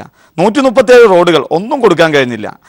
295 കോടി രൂപയുടെ റെയിൽവേ മേൽപ്പാലങ്ങൾ, ഒന്നുപോലും ആരംഭിക്കാൻ കഴിഞ്ഞിട്ടില്ല. ഇതൊക്കെ വലിയ പദ്ധതിയാണ്, ഞാൻ അതിലേക്ക് കടന്നു പോകുന്നില്ല. ഇവിടെ കഴിഞ്ഞ ഗവൺമെൻറ് കാലത്ത് കൊണ്ടുവന്ന പുതിയ മുനിസിപ്പാലിറ്റികൾ, ആ മുനിസിപ്പാലിറ്റികൾക്ക് ആസ്ഥാന മന്ദിരങ്ങൾ ഉണ്ടാക്കാൻ വേണ്ടി പണം അനുവദിച്ചിരുന്നു, ഒന്നിനു പോലും തറക്കല്ലിടാനോ പണി ആരംഭിക്കാനോ കഴിഞ്ഞിട്ടില്ല. ഏറ്റവും പ്രധാനപ്പെട്ടത് തോമസ് ഐസക് കൊണ്ടുവന്ന സ്വപ്ന പദ്ധതിയാണ് അയ്യങ്കാളി തൊഴിലുറപ്പ് പദ്ധതി. 10% താഴെയാണ് അതിൻ്റെ എക്സ്പെൻഡിച്ചർ. പുതിയ മുനിസിപ്പാലിറ്റികളിൽ ഒരു മുനിസിപ്പാലിറ്റിയിൽ പോലും അയ്യങ്കാളി തൊഴിലുറപ്പ് പദ്ധതി ആരംഭിക്കാൻ കഴിഞ്ഞിട്ടില്ല. അതിന് സമസ്തമായി 2016-17 ബഡ്ജറ്റിൽ പറഞ്ഞ ഒരു കാര്യം ഞാൻ ആവർത്തിച്ച് പറയുന്നു, പെൻഷൻ കൊടുത്തു എന്നുള്ളത് അദ്ദേഹത്തെ അഭിനന്ദിക്കേണ്ട കാര്യമാണ്. UDF-ന് കഴിയാതിരുന്നൊരു കാര്യം വീട്ടിനകത്ത് കൊണ്ടുപോയി കൊടുത്തു എന്നുള്ളത്. അല്ല, ഒരു സമ്പൂർണ്ണ ബഡ്ജറ്റ് എന്നുള്ള നിലയ്ക്ക് ഡോക്ടർ തോമസ് ഐസക്കിന്റെ ആദ്യ ബഡ്ജറ്റ് നാളെയാണ് വരാൻ പോകുന്നത്. ആ നിലയ്ക്കുള്ള പരിഗണന ഈ നേരത്തെ പറഞ്ഞ പ്രതിസന്ധികളുടെ കൂടെ പശ്ചാത്തലത്തിൽ പ്രതിപക്ഷം ആ ആനുകൂല്യം നൽകുമോ ഡോക്ടർ തോമസ് ഐസക്? സമ്പൂർണ്ണ ബഡ്ജറ്റ് തന്നെയാണ് കഴിഞ്ഞ 2016-17 അവതരിപ്പിച്ചത്, അല്ലെങ്കിൽ അദ്ദേഹത്തിന് വളരെ കാര്യമായി ചെയ്യാമായിരുന്നു. പുതുക്കിയ ബഡ്ജറ്റ് എന്ന രീതിയിലാണ് പ്രസംഗിച്ചത്, അതൊക്കെ ഞാൻ അംഗീകരിക്കുന്നു. അങ്ങനെയാണെങ്കിൽ ശ്രീ ഉമ്മൻചാണ്ടിയുടെ ബഡ്ജറ്റ് ഞങ്ങൾ തുടരുകയാണ്, ഞങ്ങളൊന്നും ചെയ്യാനില്ല. അന്ന് പറഞ്ഞു അതിലൊരു കാര്യവും ഞാൻ മാറ്റുന്നില്ല, അത് അതേപടി തുടരുകയാണെന്ന് പറഞ്ഞു. ഞാൻ എടുത്തു ചോദിക്കട്ടെ, അന്ന് പറഞ്ഞ ഏറ്റവും, ഞാനൊരു കൃഷിക്കാരനാണ്, എനിക്ക് കാർഷിക മേഖലയും വളരെ ബന്ധമുള്ളതാണ്. വരമ്പത്ത് ഞങ്ങൾ നെല്ലിന് പണം കൊടുക്കുമെന്ന് പറഞ്ഞു. 3 മാസമായി തൃശ്ശൂർ ജില്ല ഉൾപ്പെടെയുള്ള ജില്ലകളിൽ നെല്ലിന് പണം കൊടുത്തിട്ടില്ല. 5% വെളിച്ചെണ്ണയ്ക്ക് ടാക്സ് കൊണ്ടുവരുന്നു, ആ 5% ഞങ്ങൾ കൃഷിക്കാർക്ക് വിതരണം ചെയ്യുന്നു പറഞ്ഞു. നാളികേര സംഭരണവുമായി ബന്ധപ്പെട്ട് എല്ലാ സ്ഥലത്തും കോടാനുകോടി രൂപ കൊടുക്കുകയാണ്. ഈ 30 രൂപ 35 രൂപ മാർക്കറ്റിൽ നാളികേരത്തിനുണ്ട്, 25 രൂപയ്ക്കാണ് നാളികേരം സംഭരിക്കുന്നത്. 27 ആക്കുമെന്ന് കൃഷി വകുപ്പ് മന്ത്രി പറഞ്ഞു, സംഭരിച്ചില്ല. ഇപ്പോൾ നാളികേര സംഭരണം പൂർണ്ണമായി സംസ്ഥാന ഗവൺമെൻറ് നിർത്തി. നെല്ല് 22 രൂപ 50 പൈസയാണ് ഇപ്പോൾ വാങ്ങിക്കൊണ്ടിരിക്കുന്നത്. പുറമെ ഈ കമ്പനിക്കാർ 25 രൂപയ്ക്ക് നെല്ല് വാങ്ങുകയാണ്. അപ്പോൾ ഞാൻ സൂചിപ്പിക്കുന്നത് അവിടെ അയ്യങ്കാളി തൊഴിലുറപ്പ് പദ്ധതി തുടങ്ങി വലിയ പദ്ധതികൾ, ഇവിടെ വിഴിഞ്ഞം, അതുപോലെ തന്നെ മെട്രോ, കൊച്ചി കണ്ണൂർ വിമാനത്താവളം 10% താഴെയാണ് എക്സ്പെൻഡിച്ചർ. അപ്പോൾ ഞാൻ സൂചിപ്പിക്കുന്നത് നമുക്ക് 2017-18 ബഡ്ജറ്റ് ഒന്നുകിൽ അവതരിപ്പിക്കാതിരിക്കാം, അതല്ലെങ്കിൽ ഞാൻ 16-17 ബഡ്ജറ്റാണ് പിന്നെ നടപ്പിലാക്കാൻ പോകുന്നു പറയേണ്ടത്. ഞാൻ ഒന്ന് ഇടപെടുക. ഡോക്ടർ KN ഹരിലാൽ, ഈ പറഞ്ഞ എക്സ്പെൻഡിച്ചറിന്റെ കാര്യത്തിലാണ് ഇപ്പോഴും ശ്രീ അനിൽ അക്കര മുന്നിൽ നിൽക്കുന്നത്, പറയാനായി നിൽക്കുന്നത്. അത് എത്രത്തോളം ഡോക്ടർ തോമസ് ഐസക്കിന്റെ നാളെ പ്രഖ്യാപിക്കാൻ പോകുന്ന പുതിയ പദ്ധതികൾക്ക് വിശ്വാസ്യത കൂട്ടും? ഈ നേരത്തെ ഇവിടെ സൂചിപ്പിച്ചതുപോലെ ഡോക്ടർ ഐസക്കിൻ്റെ ആദ്യത്തെ ബജറ്റ് ഉമ്മൻചാണ്ടിയുടെ ബജറ്റിൻ്റെ കറക്ഷൻ മെമ്മോറാണ്ടം മാത്രമായിരുന്നു. പക്ഷേ ഉമ്മൻചാണ്ടിയുടെ ബജറ്റിലെ പ്രധാനപ്പെട്ട ഇനങ്ങളിലൊന്നും ഒരു മാറ്റവും വരുത്താതെയാണ് ചില അഡീഷണൽ ആയിട്ടുള്ള പുതിയ ഗവൺമെൻറ് ചില പോളിസി നടപ്പിലാക്കുന്നതിനുള്ള ചില പ്രഖ്യാപനങ്ങൾ കഴിഞ്ഞ ബജറ്റിൽ വന്നത്. ആ ബജറ്റിൽ വന്ന പ്രഖ്യാപനങ്ങൾ നടപ്പിലാക്കിയോ എന്ന് ചോദിക്കുമ്പോൾ ഒരു കാര്യം നമ്മൾ ശ്രദ്ധിക്കേണ്ടതിൽ AS-ഉം TS-ഉം കൊടുത്തിട്ടില്ല എന്ന് പറയുന്നത് ശരിയല്ല. AS-ൻ്റെയും TS-ൻ്റെയും പ്രോപ്പറായിട്ടുള്ള റിവ്യൂ നടന്നുകൊണ്ടിരിക്കുകയാണ്. ഏതാണ്ട് ഒരു 90% ഓഫ് ദി പ്രോജക്ട്സിനും ഇപ്പോൾ എല്ലാ ഡിപ്പാർട്ട്മെൻറ്റുകളിലുമായിട്ട് AS എല്ലാം കൊടുത്തു കഴിഞ്ഞു. അതുകൊണ്ട് AS-ഉം TS-ഉം കൊടുക്കുന്ന പ്രക്രിയ വളരെ വേഗത്തിൽ ഇപ്പോൾ അത് നടന്നുകൊണ്ടിരിക്കുകയാണ്. മാർച്ച് 31 വരെ സാധിക്കുമെന്നാണ് അല്ലല്ല, അത് കേരളത്തിൽ ഇത് പുതുതായിട്ടുള്ളൊരു അനുഭവമല്ല. കേരളത്തിലെ പദ്ധതി ചെലവിൻ്റെ ആ ഗ്രാഫ് എടുത്ത് നോക്കിക്കഴിഞ്ഞാൽ അറിയാം, എല്ലാ ഗവൺമെൻറ്റുകളും എല്ലാ കാലത്തും അത് അവസാനത്തെ ക്വാർട്ടറിലാണ് പണം കൂടുതൽ ചിലവാക്കുന്നത്, മാർച്ചിലാണ് ഏറ്റവും കൂടുതൽ ചിലവാക്കുന്നത്. അതിൻ്റെ തന്നെ തുടർച്ചയാണ് ഇപ്പോഴും നടന്നുകൊണ്ടിരിക്കുന്നത്. പക്ഷേ ഒരു കാര്യത്തിൽ ഞാൻ യോജിക്കുന്നു, പദ്ധതി നടത്തിപ്പിൻ്റെ കാര്യത്തിൽ ഗവൺമെൻറ്റിൻ്റെ കാര്യക്ഷമതയുടെ കാര്യത്തിൽ വലിയ മാറ്റം കേരളത്തിൽ ഉണ്ടായേ മതിയാവും. ഈ കാര്യത്തിൽ എനിക്ക് യാതൊരു വിധമായ സംശയവുമില്ല. ഗവൺമെൻറ്റിന് എത്ര പണമുണ്ടായിട്ടും കാര്യമില്ല, ആ പണം ചെലവഴിക്കുന്ന കാര്യത്തിൽ, പദ്ധതി നിർവഹണം നടത്തുന്ന കാര്യത്തിൽ ഇപ്പോഴുള്ളതിനേക്കാളും മെച്ചപ്പെട്ട എഫിഷ്യൻസിയിലേക്ക് പോകണം. ആ കാര്യത്തിൽ LDF ഗവൺമെൻറ്റിന് UDF ഗവൺമെൻറ്റിന് അപ്പുറത്തേക്ക് പോകാൻ തീർച്ചയായിട്ടും അടുത്ത വർഷങ്ങളിൽ കഴിയേണ്ടതുണ്ട്. അതിലൂടെ മാത്രമേ വലിയ മാറ്റം, നമ്മൾ കേരളത്തിലെ ജനങ്ങൾ ആഗ്രഹിക്കുന്ന തരത്തിലുള്ള വലിയ മാറ്റം ഗവൺമെൻറ്റിൻ്റെ പെർഫോമൻസിൽ ഉണ്ടാവും. ശ്രീ രാജു എബ്രഹാം, അത് വലിയൊരു വെല്ലുവിളിയാണ് ഈ ഇടത് സർക്കാരിൻ്റെ മുന്നിൽ. ശ്രീ അനിൽ അക്കര ഒക്കെ ചൂണ്ടിക്കാട്ടുക, കഴിഞ്ഞ ഏത് സർക്കാരിൻ്റെ കാലഘട്ടത്തിലെ പ്രശ്നം എന്നുള്ളതൊക്കെ ഉണ്ടെങ്കിൽ തന്നെയും ഇപ്പോൾ ജനങ്ങളുടെ മുമ്പിൽ എന്ത് അവതരിപ്പിക്കാൻ സാധിക്കും എന്നുള്ളതാണ്. അവിടെ ഈ പറയുന്ന കാര്യങ്ങളിൽ ഇപ്പോൾ കാർഷിക മേഖലയിൽ ഗുരുതരമായ പ്രതിസന്ധി ഉണ്ടെന്ന് സാമ്പത്തിക അവലോകന റിപ്പോർട്ടിൽ തന്നെ പറയുന്നുണ്ട്. ഉൽപ്പാദന മേഖലയിൽ അത് റബ്ബറിനെ ബാധിക്കും, നാളികേരത്തെ ബാധിക്കും, മറ്റ് നാണ്യവിളകളെ ഒക്കെ ഇത് ബാധിച്ചേക്കാം. അപ്പോൾ ഇതിനെയൊക്കെ ബാധിക്കുമ്പോൾ കർഷകർക്ക് പ്രശ്നങ്ങളുണ്ടാകും.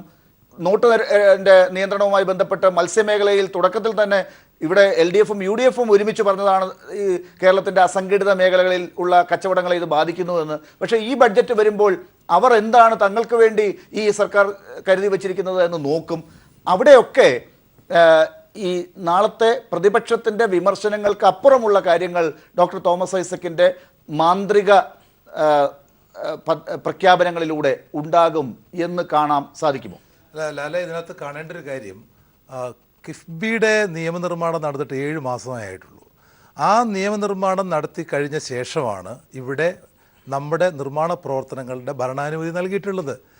അല്ലക്കര പറഞ്ഞത് വസ്തുതാപരമല്ല. ഇപ്പോൾ അദ്ദേഹത്തിന് അറിയാം, നമുക്കെല്ലാം അറിയാം, ഒരു പഞ്ചായത്തിൽ ഒരു കലുങ്ക് പണിയണമെങ്കിൽ ഏറ്റവും മിനിമം ഒരു നടപടിക്രമം പൂർത്തിയായി AS കിട്ടി, TS കിട്ടി, അത് ടെൻഡർ ചെയ്ത് നടക്കണമെന്നുണ്ടെങ്കിൽ കുറഞ്ഞതൊരു 10 മാസം എടുക്കും ഒരു കലുങ്ക് പണിയാൻ. മിനിമം പ്ലാൻ വന്ന് ഏറ്റവും ഒടുവിൽ. ഇവിടെ നമ്മൾ കഴിഞ്ഞ തവണ കൊണ്ടുവന്ന 44 ഡയാലിസിസ് യൂണിറ്റുകൾക്കും ബജറ്റിൽ പ്രഖ്യാപിച്ചതിന് ഭരണാനുമതി നൽകി കഴിഞ്ഞു. ഇനി അത് ഇവിടെ നിർമ്മാണം നടത്തിയാൽ മാത്രം മതി. 2, വാട്ടർ അതോറിറ്റിയിൽ ബജറ്റിൽ പറഞ്ഞ അതിൻ്റെ DPR ഉണ്ടാക്കിയിരുന്ന എല്ലാ പ്രൊജക്റ്റുകൾക്കും ഭരണാനുമതി AS കൊടുത്തു കഴിഞ്ഞു. ഇനി അതിൻ്റെ ടെൻഡർ നടത്തി വർക്ക് തുടങ്ങിയാൽ മതി. അപ്പം ഈ നിലയിൽ നമ്മൾ ഓരോ വിഷയങ്ങൾ എടുത്താൽ നമുക്ക് വലിയ പുരോഗതി നേടിയിട്ടുണ്ട്. ഈ 7 മാസക്കാലത്തിനിടയിലാണ് ഈ അത്ഭുതങ്ങൾ നടന്നതെന്ന് നമ്മൾ ഓർക്കണം. ബാക്കിയുള്ള കാര്യങ്ങൾ ഇപ്പോൾ ടൂറിസം രംഗത്ത് അല്ലെങ്കിൽ ജില്ലയിലുള്ള സാംസ്കാരിക നിലയം, അതിൽ DPR തയ്യാറാക്കണമെന്നുണ്ടെങ്കിൽ തന്നെ ഏതാണ്ടൊരു 6 മാസം അല്ലെങ്കിൽ 8 മാസം തന്നെ DPR ഡീറ്റെയിൽ പ്രൊജക്ട് റിപ്പോർട്ട് തയ്യാറാക്കാൻ വേണം. ഏത് നിർമ്മാണമാണെന്നുണ്ടെങ്കിലും വൻകിട നിർമ്മാണങ്ങൾക്ക് DPR വേണം എന്ന് എന്താ നിഷ്കർഷിക്കാൻ കാരണം? അത് കേരളത്തിലെ വലിയൊരു കൊള്ള. പൊതുമരാമത്ത് വകുപ്പ് 3000 കോടി ചെലവഴിക്കുമ്പോൾ 1000 കോടിയെ ഫലത്തിൽ ചെലവഴിക്കേണ്ടതുള്ളൂ. ബാക്കി 2000 കോടി രൂപ ഒന്നുകിൽ ഉദ്യോഗസ്ഥൻ്റെ പോക്കറ്റിൽ, അല്ലെങ്കിൽ കോൺട്രാക്ടറുടെ പോക്കറ്റിൽ, അല്ലെങ്കിൽ ഓരം ചേർന്ന് നിൽക്കുന്ന രാഷ്ട്രീയക്കാരൻ്റെ പോക്കറ്റിലേക്കാണ് പോകുന്നത്. ആർക്കറിയാൻ വയ്യാത്തത്? ഇത് തടയണം. അതുകൊണ്ടാണ് ഡീറ്റെയിൽ പ്രൊജക്ട് റിപ്പോർട്ട്. ആ ഡീറ്റെയിൽ പ്രൊജക്ട് റിപ്പോർട്ട് വന്നാൽ ഇവിടെ എന്താ എസ്റ്റിമേറ്റ് വന്നു, 10 ലക്ഷത്തിൻ്റെ എസ്റ്റിമേറ്റ് വന്നു കഴിഞ്ഞാൽ വീണ്ടും 10 ലക്ഷത്തിൻ്റെ റിവൈസ്ഡ് എസ്റ്റിമേറ്റ് ആയി, പിന്നെ പാറ കണ്ടു, അത് തുറന്നു. അങ്ങനെ ഒരു 10 ലക്ഷത്തിൻ്റെ വർക്ക് തീരണമെങ്കിൽ 50 ലക്ഷം വേണം. അത് വേണ്ട എന്നാണ് തോമസ് ഐസക്ക് പറഞ്ഞത്. അദ്ദേഹം പറഞ്ഞുള്ളൂ. അതുകൊണ്ടാണ് DPR ഡീറ്റെയിൽ പ്രൊജക്ട് റിപ്പോർട്ട് വേണം, അതേ നടക്കൂ, അതേ ചെയ്യാൻ കഴിയൂ. വലിയൊരു മാറ്റം സാമ്പത്തിക രംഗത്തെ അച്ചടക്കം, അതിന് ഒരു തുടക്കമാണ് ഇവിടെ ഇട്ടിരിക്കുന്നത്. അതുകൊണ്ട് ഇവിടെ ബജറ്റിൽ പറഞ്ഞിരിക്കുന്ന കാര്യങ്ങൾ നല്ല വേഗതയിൽ തന്നെയാണ് നടക്കുന്നത്. നമുക്കില്ലാതിരുന്ന ചില കാര്യങ്ങളാണ് ഈ DPR എന്ന് പറഞ്ഞൊരു കാര്യം. അപ്പോൾ അത് വന്നിരിക്കുന്ന മാറ്റത്തെ നമ്മൾ തീർച്ചയായിട്ടും സ്വാഗതം ചെയ്യുക തന്നെ വേണം. ശരി, ഞാൻ ശ്രീ അനിൽ അക്കരയിലേക്ക് വരുന്നതിന് മുമ്പ് ഡോക്ടർ ഫസൽ ഗഫൂർ, ഇപ്പോൾ ശ്രീ രാജു എബ്രഹാം പറഞ്ഞതുപോലെ ഒരുപക്ഷെ ഒരു സർക്കാർ വന്ന് 1 വർഷം പൂർത്തിയാകാൻ പോകുന്നതേ ഉള്ളൂ. മുൻ സർക്കാരുകളുടെ കാലഘട്ടത്തിൽ ഉണ്ടായിരുന്ന ഒരു ഭരണ അതല്ലെങ്കിൽ ധനവിനിയോഗത്തിൻ്റെ പദ്ധതികൾക്കായി പണം ചെലവാക്കുന്നതിൻ്റെ ഒക്കെ ആ വേഗത അതുപോലെ നിലനിർത്തി പോകാൻ ആദ്യത്തെ വർഷത്തിൽ പറ്റുന്നുണ്ടോ എന്നാണ് ശ്രീ അനിൽ അക്കരയും പരിശോധിച്ചത് എന്നാണ് ഞാൻ മനസ്സിലാക്കുന്നത്. പക്ഷെ അതിൽ അറിഞ്ഞുകൊണ്ട് തന്നെ മനഃപൂർവമായ നിയന്ത്രണങ്ങൾ ഉണ്ടാക്കിയിരിക്കുന്നു എന്നാണ് ശ്രീ രാജു എബ്രഹാം പറയുന്നത്. അതിൽ അഴിമതി തടയാനാണത്, അത് ആവശ്യത്തിലധികം പണം ചിലവാക്കപ്പെടാതിരിക്കാനാണ്, വേസ്റ്റായി പോകാതിരിക്കാനാണ് എന്നാണ്. അത്തരത്തിലുള്ള ചില നിയന്ത്രണങ്ങൾ ഈ പറയുന്ന ധനകാര്യ സ്ഥിതി ശരിയാണെങ്കിൽ സംസ്ഥാനത്ത് വേണ്ടത് തന്നെയല്ലേ? ഞാനൊരു ചെറിയൊരു ഉദാഹരണം പറഞ്ഞുതരാം. ഞങ്ങളിവിടെ കോഴിക്കോട് ഈ സ്റ്റുഡിയോയിൽ നിന്ന് വെറും ഒരു 2 ഫർലോങ് അപ്പുറത്ത് 500 കോടി രൂപയുടെ ഒരു പ്രോജക്റ്റ്, ഒരു സൂപ്പർ സ്പെഷ്യാലിറ്റി ആശുപത്രി തുടങ്ങാനായിട്ടുള്ള ആപ്ലിക്കേഷൻ കോർപ്പറേഷനിൽ കൊടുത്തിട്ട് 4ാമത്തെ കൊല്ലമാണ്. ഇപ്പോഴാണ് ആ ഫയൽ മിനിസ്റ്റർ അടുത്ത് എത്തിയത്. അതും ഇപ്പോൾ പുതിയതായിട്ട് മിനിസ്റ്റർ വന്നതുകൊണ്ട് ഞങ്ങൾക്ക് അറിവുള്ളതുകൊണ്ട് മിനിസ്റ്റർ എടുത്തു. ഇതാണ് കേരളത്തിലെ സ്ഥിതി. ആര് ഭരിച്ചിട്ടും വലിയ കാര്യമൊന്നുമില്ല. ഇവിടെ ഒരു ഉദ്യോഗസ്ഥരുണ്ട്, അവരെല്ലാ കാര്യത്തിനും തടസ്സമിടും. ഒന്ന് ആലോചിച്ച് നോക്കുക, 500 കോടി രൂപ എന്ന് വെച്ചാൽ എത്ര ആയിരം പേർക്ക് ഗുണം ചെയ്യുന്ന ഒരു ഹോസ്പിറ്റൽ പ്രോജക്റ്റാണ്. ഇത് നടപ്പാക്കാനായിട്ട് 4 കൊല്ലം. ഞാൻ അതിൽ രാഷ്ട്രീയം കളത്തുന്നില്ല. അതോടൊപ്പം ഞാൻ വേറെ കാര്യം കൂടെ പറയാം. ഇവിടെ എന്തിനാണ് കണ്ണൂർ എയർപോർട്ട്, കോഴിക്കോട് എയർപോർട്ടിൽ നിന്ന് എത്ര ഡൊമസ്റ്റിക് ഫ്ലൈറ്റ് പോകുന്നുണ്ട്? ഞാനതിൽ കാര്യപ്പെട്ടൊരു ആക്ഷേപം എനിക്കുണ്ട്. എന്താ അറിയോ, അതൊരു പ്രൈവറ്റ് എയർപോർട്ടാണ് കണ്ണൂർ എയർപോർട്ട്. ഇതാണെങ്കിൽ പബ്ലിക് എയർപോർട്ടാണ് കോഴിക്കോട്. അപ്പോൾ കണ്ടമാനം പണം അനാവശ്യമായിട്ടുള്ള കാര്യങ്ങളിലും അത് ഭൂമി കച്ചവടം മറ്റുമായിട്ടൊക്കെ നീങ്ങിക്കൊണ്ടിരിക്കുന്നത്. അപ്പോൾ തീർച്ചയായിട്ടും നേരത്തെ ശ്രീ രാജു എബ്രഹാം പറഞ്ഞ മാതിരി ഇത് ട്രിംഡ്, ഈ പ്രോസസ്സ് നമ്മൾ ട്രിം ഡൗൺ ചെയ്യണം. ഏതൊരു പ്രോസസ്സിനും ഒരു ടൈം ലിമിറ്റ് വെക്കണം. ഉദാഹരണമായിട്ട് ഞങ്ങളൊരു അപ്ലിക്കേഷൻ കൊടുത്തു എന്ന് വിചാരിച്ചോ, ശരി, യെസ് ഓർ നോ, ഫൈനൽ ഒരു കൊല്ലത്തിനുള്ളിലെങ്കിലും തരണം. ഇപ്പം അദ്ദേഹം പറഞ്ഞല്ലോ, ഒരു കലങ്ക് കെട്ടാനായിട്ട് ഇവിടെ 10 മാസം എടുക്കുന്നു. ഇത് തന്നെ സ്ഥിതി. പിന്നെ നമ്മൾ എന്ത് ഡെവലപ്മെന്റിനെ പറ്റിയാണ് പറഞ്ഞുകൊണ്ടിരിക്കുന്നത്? ഇനി അതിനിടയിൽ കൂടെ നമുക്ക് സമയപരിധി കൊണ്ട് ഞാൻ അങ്ങോട്ടൊരു കാര്യം പറയണം. ശ്രീ ഹരിലാൽ, ഞാൻ ചോദിക്കട്ടെ, ഡോക്ടർ ഒരു കാര്യം ചോദിക്കട്ടെ ഞാൻ. അതായത് ഹരിലാലല്ലേ, നമ്മുടെ 2 ലാലുള്ളതുകൊണ്ട് കൺഫ്യൂഷൻ ആയി പോയതാണ്. ഓക്കെ, നമ്മുടെ കേരളത്തിൽ 30,000 കോടി രൂപയുടെ ഇൻവെസ്റ്റ്മെന്റ് ഉണ്ട് സെൽഫ് ഫിനാൻസിങ് സെക്ടറിൽ.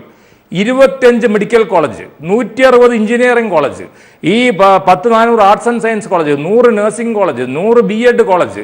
ഇവരിൽ നിന്ന് ഈ ആൾക്കാർ പുറത്തിറങ്ങുന്നുണ്ട്. ഇവർക്കൊന്നും ജോലി കിട്ടാൻ പോകുന്നില്ല. അതെന്താ നിങ്ങൾ ചിന്തിക്കാത്തത്? ഇവർക്ക് എന്ത് ജോലിയാണ് ഉറപ്പ്? ഇന്നൊരു എഞ്ചിനീയർക്ക് കിട്ടുന്ന ശമ്പളം 12,000 രൂപ, ഒരു ഡെന്റിസ്റ്റിന് കിട്ടുന്ന ശമ്പളം 10,000 രൂപ, എൻ്റെ ഡ്രൈവറുടെ ശമ്പളം 17,000 രൂപയും എൻ്റെ സൈറ്റ് എഞ്ചിനീയർ ആയിട്ടുള്ള ബിടെക് സിവിൽ അദ്ദേഹത്തിൻ്റെ 15,000 രൂപയാണ് ശമ്പളം. അപ്പോൾ ഇതും വലിയൊരു പ്രതിസന്ധിയാണ് വരാൻ പോകുന്നത്. അനിയന്ത്രിതമായിട്ട് നമ്മൾ അങ്ങനെ സ്വയാശ്രയ മേഖലയിലൊക്കെ അങ്ങോട്ട് പണം അങ്ങോട്ട് ഒഴുക്കിയിരിക്കുകയാണ്. ഇനി അതങ്ങനെ തിരിച്ചു പിടിക്കുക. അതുകൊണ്ട് എൻ്റെ അഭ്യർത്ഥന എന്താണെന്ന് വെച്ചാൽ, ഞാനിപ്പോൾ ആരും പറയാനല്ല, ആ സ്വയാശ്രയ മേഖലയിൽ വരെ നമ്മൾ ഇൻവെസ്റ്റ് ചെയ്തിട്ടുള്ള ഇൻഫ്രാസ്ട്രക്ചർ സർക്കാരിന് എങ്ങനെ ഗുണപ്രദമായിട്ട് ഇത് എടുക്കാൻ പറ്റും എന്നുള്ളത് നമ്മൾ ചിന്തിക്കണം. ആ ഇൻഫ്രാസ്ട്രക്ചർ കിടക്കുകയാണ്. അവിടെ വിദ്യാർത്ഥികളൊന്നുമില്ല, അവിടെ കാലിയാണ്. സത്യം പറഞ്ഞാൽ ഒരുപാട് സാധനങ്ങൾ പൂട്ടേണ്ട സ്ഥിതിയാണ്. അപ്പോൾ ആ രംഗത്തോട്ട് കൂടിയിട്ട് തോമസ് ഐസക്കിന്റെ ശ്രദ്ധ തിരിക്കേണ്ടതാണ്. എങ്ങനെ അത് നമുക്ക് യൂട്ടിലൈസ് ചെയ്യാൻ പറ്റും? അല്ലെങ്കിൽ അത് പൂട്ടി പോക്കേ ഉണ്ടാവുള്ളൂ. വലിയൊരു വ്യവസായമായിട്ട് തന്നെ കൂട്ടിക്കൊള്ളൂ. അതിലോട്ട് കൂടെ ശ്രദ്ധ നമ്മൾ ചെലുത്തേണ്ടതാണ്. ശരി, ഞാൻ ഒരു ഇടവേളയിലേക്ക് പോവുകയാണ്. പക്ഷേ അതിനു മുമ്പ് ശ്രീ അനിൽ അക്കരയെ ഞാൻ അടുത്ത ചോദ്യത്തിന് ഉത്തരം പറയാൻ ഓർമ്മിപ്പിക്കുന്നത് ഇതാണ്. ഇപ്പോൾ ഇവിടെ ചൂണ്ടിക്കാട്ടിയതുപോലെ നാളെ ഒരു ധനകാര്യ മന്ത്രി കാര്യങ്ങൾ പ്രഖ്യാപിക്കുമ്പോൾ ഓരോ MLAയും നോക്കുന്നത് എൻ്റെ മണ്ഡലത്തിൽ എവിടെ എയർപോർട്ട്, എവിടെ പുതുതായി പ്രഖ്യാപിച്ച കാര്യങ്ങൾ എൻ്റെ മണ്ഡലത്തിലേക്ക് വന്നിട്ടുണ്ടോ എന്നാണ്. കഴിഞ്ഞ സർക്കാരിൻ്റെ കാലഘട്ടത്തിൽ ഒരിക്കൽ വന്ന വിമർശനവും ഞാൻ താങ്കളുടെ ശ്രദ്ധയിലേക്ക് പെടുത്തുകയാണ്. പ്രഖ്യാപിച്ചപ്പോൾ എല്ലാ കാര്യങ്ങളും 3 Pയിൽ വരുന്ന സ്ഥലങ്ങളിലായിരുന്നു. പാല, പുതുപ്പള്ളി, പാണക്കാട് എന്നൊരു വിമർശനം ഉണ്ടായി. അതുപോലെ ആയിരിക്കണമോ പ്രഖ്യാപനങ്ങളും പദ്ധതി? ശ്രീ അനിൽ അക്കര, പ്രതികരണം. അല്ലത് കഴിഞ്ഞ തവണത്തെ പാലാ ബഡ്ജറ്റിനെ കുറിച്ച് ഞാനിപ്പോൾ പറയാൻ ആളല്ല.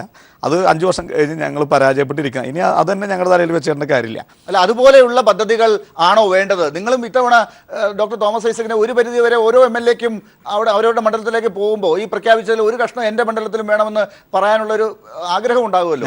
അതാണോ വേണ്ടത്? ഞാൻ തൃശ്ശൂർ ജില്ലയിൽ നിന്ന് വരുന്ന ഒരു MLA ആണ്. 13 മണ്ഡലങ്ങളാണ് അവിടെയുള്ളത്. 12 പേരും LDF ആണ്. ഞാൻ മാത്രമാണ് UDF ആയിട്ടുള്ളൊരു MLA. അപ്പോൾ ഞാൻ കഴിഞ്ഞ ഇലക്ഷൻ വരെ എനിക്കൊരു ഇലക്ഷൻ കേസ് ഉണ്ടായിരുന്നു. അവിടെയൊക്കെ പറഞ്ഞത് ഇപ്പോൾ ഇലക്ഷൻ കേസ് കഴിഞ്ഞാൽ പരാജയപ്പെടും. ഇപ്പോൾ ഇലക്ഷൻ കേസ് കഴിഞ്ഞുകൊണ്ട് ഞാൻ സ്വതന്ത്രനായ ഒരു MLA ആണ്. അപ്പോൾ എൻ്റെ മുന്നിലുള്ളൊരു പ്രധാനപ്പെട്ട വിഷയം, കഴിഞ്ഞ ബഡ്ജറ്റ് കഴിഞ്ഞപ്പോൾ ഞാൻ വളരെ ആവേശപൂർവ്വം, എനിക്ക് തോമസ് ഐസക്കിനോട് വളരെ അടുപ്പവും സ്നേഹവും ബഹുമാനിക്കുകയും ഞാൻ കണ്ടുപഠിക്കുകയും ചെയ്യുന്ന ഒരു മന്ത്രി, ഒരു പൊതുപ്രവർത്തനാണ്. ഞാനൊരു വാർത്ത കൊടുത്തു, തൃശ്ശൂർ ജില്ലയിൽ ഏറ്റവും കൂടുതൽ ഫണ്ട് ലഭിച്ച മണ്ഡലം വടക്കാഞ്ചേരി. 252 കോടി രൂപയുടെ പദ്ധതി നിർദ്ദേശം അതിനകത്തുണ്ട് എന്ന് പറഞ്ഞിട്ട് കൊടുത്തു. ഇപ്പം ഞാൻ ആകെ വട്ടം തിരിഞ്ഞ് നിൽക്കുകയാണ്. ആകെ മെഡിക്കൽ കോളേജിന് അനുവദിച്ച 9 കോടി രൂപയുടെ AS മാത്രമാണ് അവിടെ കിട്ടിയിട്ടുള്ളത്. ഞാൻ ഇനി അടുത്ത വരുമ്പോൾ ഞാൻ പ്രതീക്ഷിക്കുന്നത് എനിക്ക് ഏറ്റവും കൂടുതൽ ആ ജില്ലയിൽ ഉണ്ടാകുന്നതാണ്. എനിക്ക് ഇനി അങ്ങനെ ഒരു പ്രസ് റിലീസ് ഇറക്കാൻ കഴിയുമെന്ന് എനിക്ക് തോന്നുന്നില്ല. കാരണം കഴിഞ്ഞ തവണത്തെ ഫണ്ട് എവിടെയും ചോദിച്ചാൽ ഒന്നും കാണിക്കാൻ കഴിയില്ല. ഇവിടുത്തെ ഏറ്റവും പ്രധാനപ്പെട്ട പ്രശ്നം അന്വേഷിച്ച് പോയില്ലേ അതിനകത്ത്? പിന്നെ എന്നെ പോലെ അന്വേഷിച്ച് നടക്കുന്ന ഒരാൾ നിങ്ങൾക്ക് ലോകത്ത് കണ്ടുപിടിക്കാൻ പറ്റില്ല. ഇവിടെ രാജു അബ്രഹാം ഉൾപ്പെടെയുള്ള ആളുകൾക്ക് ആസ്തി വികസന ഫണ്ടിന്റെ AS കിട്ടിയിട്ടില്ല. എനിക്ക് 5 കോടി രൂപയുടെ AS സ്വന്തമാക്കിയ കേരളത്തിലെ ആദ്യത്തെ MLA ഞാനാണ്. അല്ല, അതൊരു പക്ഷേ ആദ്യത്തെ ഏറ്റവും അവസാനത്തെ ഉമ്മൻചാണ്ടി സർക്കാരിന്റെ ഒടുവിലത്തെ ബഡ്ജറ്റിനെ എടുത്തു വെച്ച് മാറ്റമില്ലാതെ കൊടുത്തുകൊണ്ടായിരിക്കാം. അല്ലല്ല, ആ ഒരു പരിഗണന കൊടുത്തുകൊണ്ട് ഞാൻ അതിലത്തെ രാഷ്ട്രീയമൊന്നല്ല പറഞ്ഞു വരുന്നത്. നമുക്ക് അവിടെ ചെലവഴിക്കാൻ കഴിഞ്ഞില്ല.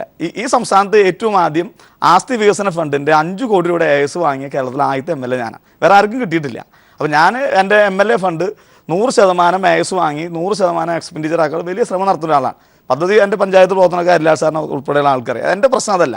ഞാൻ കിഫ്ബിയെ ഞാൻ എതിർക്കുന്ന ആളല്ല, നല്ല രീതിയിൽ പോകണമെന്ന് ആഗ്രഹിക്കുന്ന ആളാണ്. അവിടെ അതിൻ്റെ മെമ്പർ സെക്രട്ടറി പോലെ വന്നിട്ടുള്ളത് ഡോക്ടർ KM അബ്രഹാമാണ്. സെബിയുമായി ബന്ധപ്പെട്ട് അദ്ദേഹത്തിന് ഒരുപാട് ഇൻവെസ്റ്റേഴ്സിനെ കൊണ്ടുവരാൻ കഴിയുമെന്ന പ്രതീക്ഷയിലിരുന്ന ഒരാളാണ് ഞാൻ. ഇവിടുത്തെ പ്രശ്നം എന്താ? ഇനി കിഫ്ബിയിലേക്ക് ആര് ഫണ്ട് മുടക്കും? കിഫ്ബിയിൽ ആദ്യം തന്നെ വന്ന് റെയ്ഡ് നടത്തിയിരിക്കുകയാണ്. വിജിലൻസ് റെയ്ഡ് നടത്തേണ്ടോ അല്ലെങ്കിൽ പരിശോധിക്കേണ്ടത് എന്ത് ആവശ്യമാണ് അവിടെയുള്ളത്? ധനകാര്യമന്ത്രിയോട് അല്ലെങ്കിൽ അതുമായി ബന്ധപ്പെട്ട് ആ രേഖകളുടെ പകർപ്പ് കൊടുക്കാൻ പറഞ്ഞാൽ അത് കൊടുക്കാൻ കഴിയും. ഇവിടെ അനാവശ്യമായി IPS IAS ഉദ്യോഗസ്ഥന്മാരുള്ള തർക്കം നമ്മുടെ ഭരണത്തിൽ പ്രതിസന്ധി ഉണ്ടാക്കിയിട്ടുണ്ട്. ഞാൻ അതിൻ്റെ വിഷയങ്ങളിലേക്കല്ല പോകുന്നത്. കിഫ്ബി മനോഹരമായി നടക്കണമെങ്കിൽ അതിനകത്ത് അഴിമതി ഉണ്ടെങ്കിൽ ഇവിടെ പറഞ്ഞ പോലെ ഞങ്ങളാരും എതിരല്ല. അഴിമതി വരുന്നതിന് മുൻപായി കിഫ്ബിയിൽ റെയ്ഡ് നടക്കുകയാണ്. കിഫ്ബിയിൽ റെയ്ഡ് നടക്കേണ്ട ഒരു ആവശ്യവും കിഫ്ബിയിലില്ല. ഇത് അതിൻ്റെ നേരത്തെ പറഞ്ഞ പോലെ DPR തുടങ്ങിയ കാര്യങ്ങളൊക്കെ പരിശോധിക്കാനുള്ള സംവിധാനം ഏർപ്പെടുത്തിയിട്ടുണ്ട്. അതിനേക്കാൾ ഉപരിയായി ഇന്ന് കേരളത്തിലെ നല്ല മന്ത്രിമാരൊരാൾ എന്ന് ഞാൻ വിശ്വസിക്കുന്ന G. സുധാകരൻ. അദ്ദേഹം അഴിമതിക്കെതിരാണ്. ആരും അദ്ദേഹം അഴിമതിക്കാരനാണെന്ന് പറയില്ല. അദ്ദേഹം പൊതുമരാമത്ത് മേഖലയിൽ സോഷ്യൽ ഓഡിറ്റ് നടപ്പിലാക്കാൻ പോവുകയും അന്ന് നടപ്പിലാക്കിക്കൊണ്ടിരിക്കുന്ന ഒരു മന്ത്രിയാണ്. അപ്പോൾ സോഷ്യൽ ഓഡിറ്റ് നടപ്പിലാക്കുന്ന സംസ്ഥാനത്ത് അല്ലെങ്കിൽ DPR നടപ്പിലാക്കിക്കൊണ്ടിരിക്കുന്ന സംസ്ഥാനത്ത് കൃത്യമായി പദ്ധതികൾ നടപ്പിലാക്കാൻ പ്രാപ്തിയുള്ള ബഹുമാനായ തോമസ് ഐസക്കിനെ പോലുള്ള മന്ത്രി ഇരിക്കുന്ന സമയത്ത് എന്തിന് കിഫ്ബിയിൽ പോയി റെയ്ഡ് നടത്തേണ്ട സാഹചര്യം ഉണ്ടാവുകയല്ലേ ഉള്ളൂ? ശ്രീ അനിലക്കര, ഞാൻ വരാം. ശ്രീ രാജു അബ്രഹാം, അതിനൊരു മറുപടി ഉണ്ടോ? എനിക്ക് വളരെ സന്തോഷം തോന്നി. കാരണം അനിലക്കര ഒരു കോടി രൂപയെങ്കിലും അനിലക്കരയുടെ മണ്ഡലത്തിൽ കിട്ടിയല്ലോ എന്ന് കേട്ടപ്പോൾ. കാരണം ഇല്ലേ, അതല്ലേ ഞാൻ പറഞ്ഞു. എനിക്ക് കഴിഞ്ഞ 5 വർഷം ബജറ്റിൽ പ്രഖ്യാപിച്ച ഒരു വർക്കും കിട്ടിയിട്ടില്ല. കഴിഞ്ഞ 5 വർഷം ഒറ്റ വർക്ക് കിട്ടിയിട്ടില്ല. അതിനു മുമ്പ് ശങ്കരനാരായണ പിള്ള ഇരുന്നപ്പോഴും വക്ക് ഇരുന്നപ്പോഴും ഒന്നും ബജറ്റിൽ പ്രഖ്യാപിച്ച ഒരു വർക്ക് എന്റെ മണ്ഡലത്തിൽ കിട്ടിയിട്ടില്ല. ഞാൻ നയനാർ മുഖ്യമന്ത്രി ആയിരിക്കുന്ന ഘട്ടത്തിൽ അന്ന് ശിവദാസ മേനോൻ തന്ന വർക്കിന്റെ ബലത്തിലാണ് ഞാൻ പിന്നെ അങ്ങനെ കവർ ചെയ്ത് വരുന്ന ഒരാളാണ്. അപ്പോൾ വളരെ സന്തോഷം. കാരണം അതിനകത്ത് ഒരു കാര്യം തോമസ് ഐസക് പറഞ്ഞു, 140 നിയോജക മണ്ഡലങ്ങളിലും ഞാൻ മോശമല്ലാത്തൊരു തുക കൊടുത്തിരിക്കുന്നു. സത്യത്തിൽ ആദ്യമായിട്ടാണ് കേരളത്തിൽ അങ്ങനൊരു ധനകാര്യമന്ത്രി ഫ്ലോറിൽ നിന്നുകൊണ്ട് പ്രസംഗിച്ചത് ആദ്യമായിട്ടാണ് ഞാൻ കേൾക്കുന്നത്. വളരെ സന്തോഷം തോന്നി. ഞങ്ങൾ ആരും എതിർത്തില്ല, അവർക്ക് കൊടുക്കണ്ട, ഞങ്ങൾ ഒരിക്കലും പറയില്ല, അത് കൊടുക്കണം. കാരണം 140 നിയോജക മണ്ഡലങ്ങളിലും ജനങ്ങളാണ്. അത് LDFO UDFO BJP അല്ല തർക്കം, ജനങ്ങളാണ്. കേരളത്തിൻ്റെ സമഗ്രമായ വികസനമാണ് ഇവിടെ തീർച്ചയായിട്ടും വേണ്ടത്. കിഫ്ബിയെ സംബന്ധിച്ചിടത്തോളം കിഫ്ബിയുടെ പ്രവർത്തനം അവിടെ റെയ്ഡ് നടന്നത് എന്താണെന്നുള്ളതിനെ സംബന്ധിച്ചിടത്തോളം എനിക്കറിയില്ല. പക്ഷേ കിഫ്ബിയുടെ പ്രവർത്തനത്തിൽ ഒരു തടസ്സം ഉണ്ടാവില്ല. അവിടെ പണം കൊടുക്കാൻ ധാരാളം ആളുകൾ, ബാങ്കുകളെല്ലാം ഇപ്പോൾ എനിക്ക് തോന്നുന്നു ക്യൂ നിൽക്കുന്ന ഒരവസ്ഥയിലേക്ക് കാര്യങ്ങൾ വരികയാണ്. പക്ഷെങ്കിൽ ബാങ്കിന്റെ പണം ബാങ്ക് ഞങ്ങൾ പറയില്ല. കാരണം ബാങ്കെല്ലാം ബലപ്പെട്ടിരിക്കുകയാണ്. ഇപ്പൊ നോട്ടിന്റെ ഒരു ഇഷ്യൂ വന്നു കഴിഞ്ഞപ്പോൾ ഡിപ്പോസിറ്റ് വളരെ കൂടിയിരിക്കുകയാണ് ബാങ്കിൽ. മാത്രമല്ല നമ്മുടെ ബാങ്ക് വേണ്ട എന്തിനാ പുറത്തോട്ട് പോയി കഴിഞ്ഞാൽ വളരെ ചെറിയ പലിശയ്ക്ക് 2-3% പലിശയ്ക്ക് പണം തരാൻ ഇഷ്ടം പോലെ ബാങ്കുകളുണ്ട്. അവിടേക്കും പോകണ്ട. ഇവിടെ അന്ന് കിഫ്ബി രൂപം കൊടുത്തപ്പോൾ പറഞ്ഞ നമ്മുടെ പെട്രോളിയം സെസ്, അതുപോലെ തന്നെ മോട്ടോറിൻ്റെ സെസ്സിൻ്റെ ഒരു ഭാഗം, അങ്ങനെയുള്ള ഫണ്ടുകൾ കൂടുതൽ സ്വരൂപിക്കുകയും അത്യാവശ്യം വേണ്ട ഫണ്ടുകൾ ചെറിയ പലിശയ്ക്ക് എടുക്കുകയും ചെയ്തു കഴിഞ്ഞാൽ കിഫ്ബി എന്താണോ ലക്ഷ്യമിടുന്നത്, 20,000 കോടി ലക്ഷ്യമിടുന്നിടത്ത് 50,000 കോടി ഒരു വർഷം കിട്ടാൻ ഒരു പ്രയാസവും ഇവിടെ ഇല്ല. ആ പണം മൂലധന നിക്ഷേപത്തിലേക്ക് മാറ്റണമെന്ന് മാത്രം. അത് അത് ദുർച്ചലവാകരുത്. അങ്ങനെ വന്നാൽ അതിന് റിട്ടേൺ കിട്ടും, നമുക്ക് ഈ പണം തിരിച്ചടയ്ക്കുകയും ചെയ്യാം. വളരെ നല്ല ഒരു ധനകാര്യ മാനേജ്മെൻറ്റ് കേരളത്തിലുള്ളപ്പോൾ നമുക്ക് തീർച്ചയായിട്ടും വളരെ ശുഭാപ്തി വിശ്വാസത്തോടു കൂടി നമുക്ക് നീങ്ങാം. ഈ സാമ്പത്തിക പ്രതിസന്ധിയും ഈ വരൾച്ചയും നോട്ട് പിൻവലിക്കലും ഈ പ്രതിസന്ധി എല്ലാം ഇതിനെ ഒരു പരിധിവരെ മറികടക്കാൻ തീർച്ചയായിട്ടും നമുക്ക് കഴിയും. അതിന് നല്ലൊരു കൂട്ടായ്മ നമുക്ക് തീർച്ചയായിട്ടും ഉണ്ടാവണം. അതിനകത്ത് പ്രതിപക്ഷമെന്നോ ഭരണകക്ഷിയെന്നോ നോക്കാതെ പോസിറ്റീവായി കാണുക, നല്ല കാര്യങ്ങൾ കേരളത്തിൻ്റെ വളർച്ചയ്ക്ക് വേണ്ടി. അത് മുമ്പ് പല ഘട്ടങ്ങളിലും നമുക്ക് കിട്ടിയിട്ടില്ല എന്ന യാഥാർത്ഥ്യം കൂടി പരിഗണിച്ചുകൊണ്ട് വേണം നമുക്ക് ഈ കാര്യങ്ങളെ കാണാൻ. ഡോക്ടർ കെ ഹരിലാൽ, ഇപ്പോൾ ഇവിടെ ഏറ്റവും വലിയ പരാതിയായി ശ്രീ അനിലക്കരെ ചൂണ്ടിക്കാട്ടിയത്, ഒരു പരിധിവരെ ശ്രീ രാജു എബ്രഹാമും പറഞ്ഞിട്ടുള്ളത്, കേരളത്തിൻ്റെ ഒരു സ്ഥിരം ശൈലിയിൽ ബഡ്ജറ്റിൽ പറയുന്ന കാര്യങ്ങളിൽ ഉള്ള തുക എത്രത്തോളം പിന്നീട് ASും TSും ഒക്കെ ക്ലിയർ ചെയ്ത് ആർക്കൊക്കെ കിട്ടുന്നു എന്നുള്ള കാര്യത്തിലാണ്.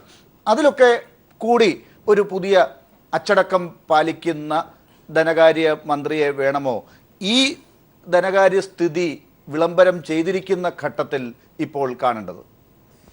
ഈ കാര്യത്തിൽ സിസ്റ്റമാറ്റിക് ആയിട്ടുള്ള ആസൂത്രിതമായിട്ടുള്ള ശ്രമം നടത്തിക്കഴിഞ്ഞാൽ ഈ പ്രശ്നം പരിഹരിക്കാവുന്നതേ ഉള്ളൂ. കഴിഞ്ഞ തവണത്തെ LDF ഗവൺമെൻറ് പ്ലാൻ സ്പേസ് എന്ന് പറഞ്ഞൊരു plan monitoring mechanism, online plan monitoring mechanism ആരംഭിച്ചിരുന്നു. ആ മെക്കാനിസത്തിൽ ഇപ്പോൾ പത്രപ്രവർത്തകർ അടക്കം പൊതുജനങ്ങൾക്കെല്ലാം ഓരോ വകുപ്പിൻ്റെയും പദ്ധതി ചെലവ് എത്ര എത്തി നിൽക്കുന്നു എന്ന് കണ്ടെത്താൻ കഴിയും. ആ വെബ്സൈറ്റ് നോക്കിക്കഴിഞ്ഞാൽ ഏത് വകുപ്പാണ് മുമ്പിൽ നിൽക്കുന്നത്, ഏത് വകുപ്പാണ് പുറകിൽ നിൽക്കുന്നത്, മൊത്തത്തിൽ എത്രമാത്രം AS കൊടുത്തു കഴിഞ്ഞു, എത്രമാത്രം എക്സ്പെൻഡിച്ചറായി തുടങ്ങിയ കാര്യങ്ങളൊക്കെ മനസ്സിലാക്കാൻ വേണ്ടി കഴിയും. അതിൻ്റെ അടിസ്ഥാനത്തിൽ റിവ്യൂ നടക്കുന്നുണ്ട്. ആ റിവ്യൂവിൻ്റെ അടിസ്ഥാനത്തിലാണ് ഞാൻ നേരത്തെ സൂചിപ്പിച്ചതുപോലെ എല്ലാ ഡിപ്പാർട്ട്മെൻറ്റുകളിലെയും AS TS കൊടുക്കുന്ന പ്രവൃത്തികൾ മുഖ്യമന്ത്രി നേരിട്ട് റിവ്യൂ ചെയ്തുകൊണ്ടിരിക്കുകയാണ്. നല്ല പ്രോഗ്രസ് ആ കാര്യത്തിലുണ്ട്.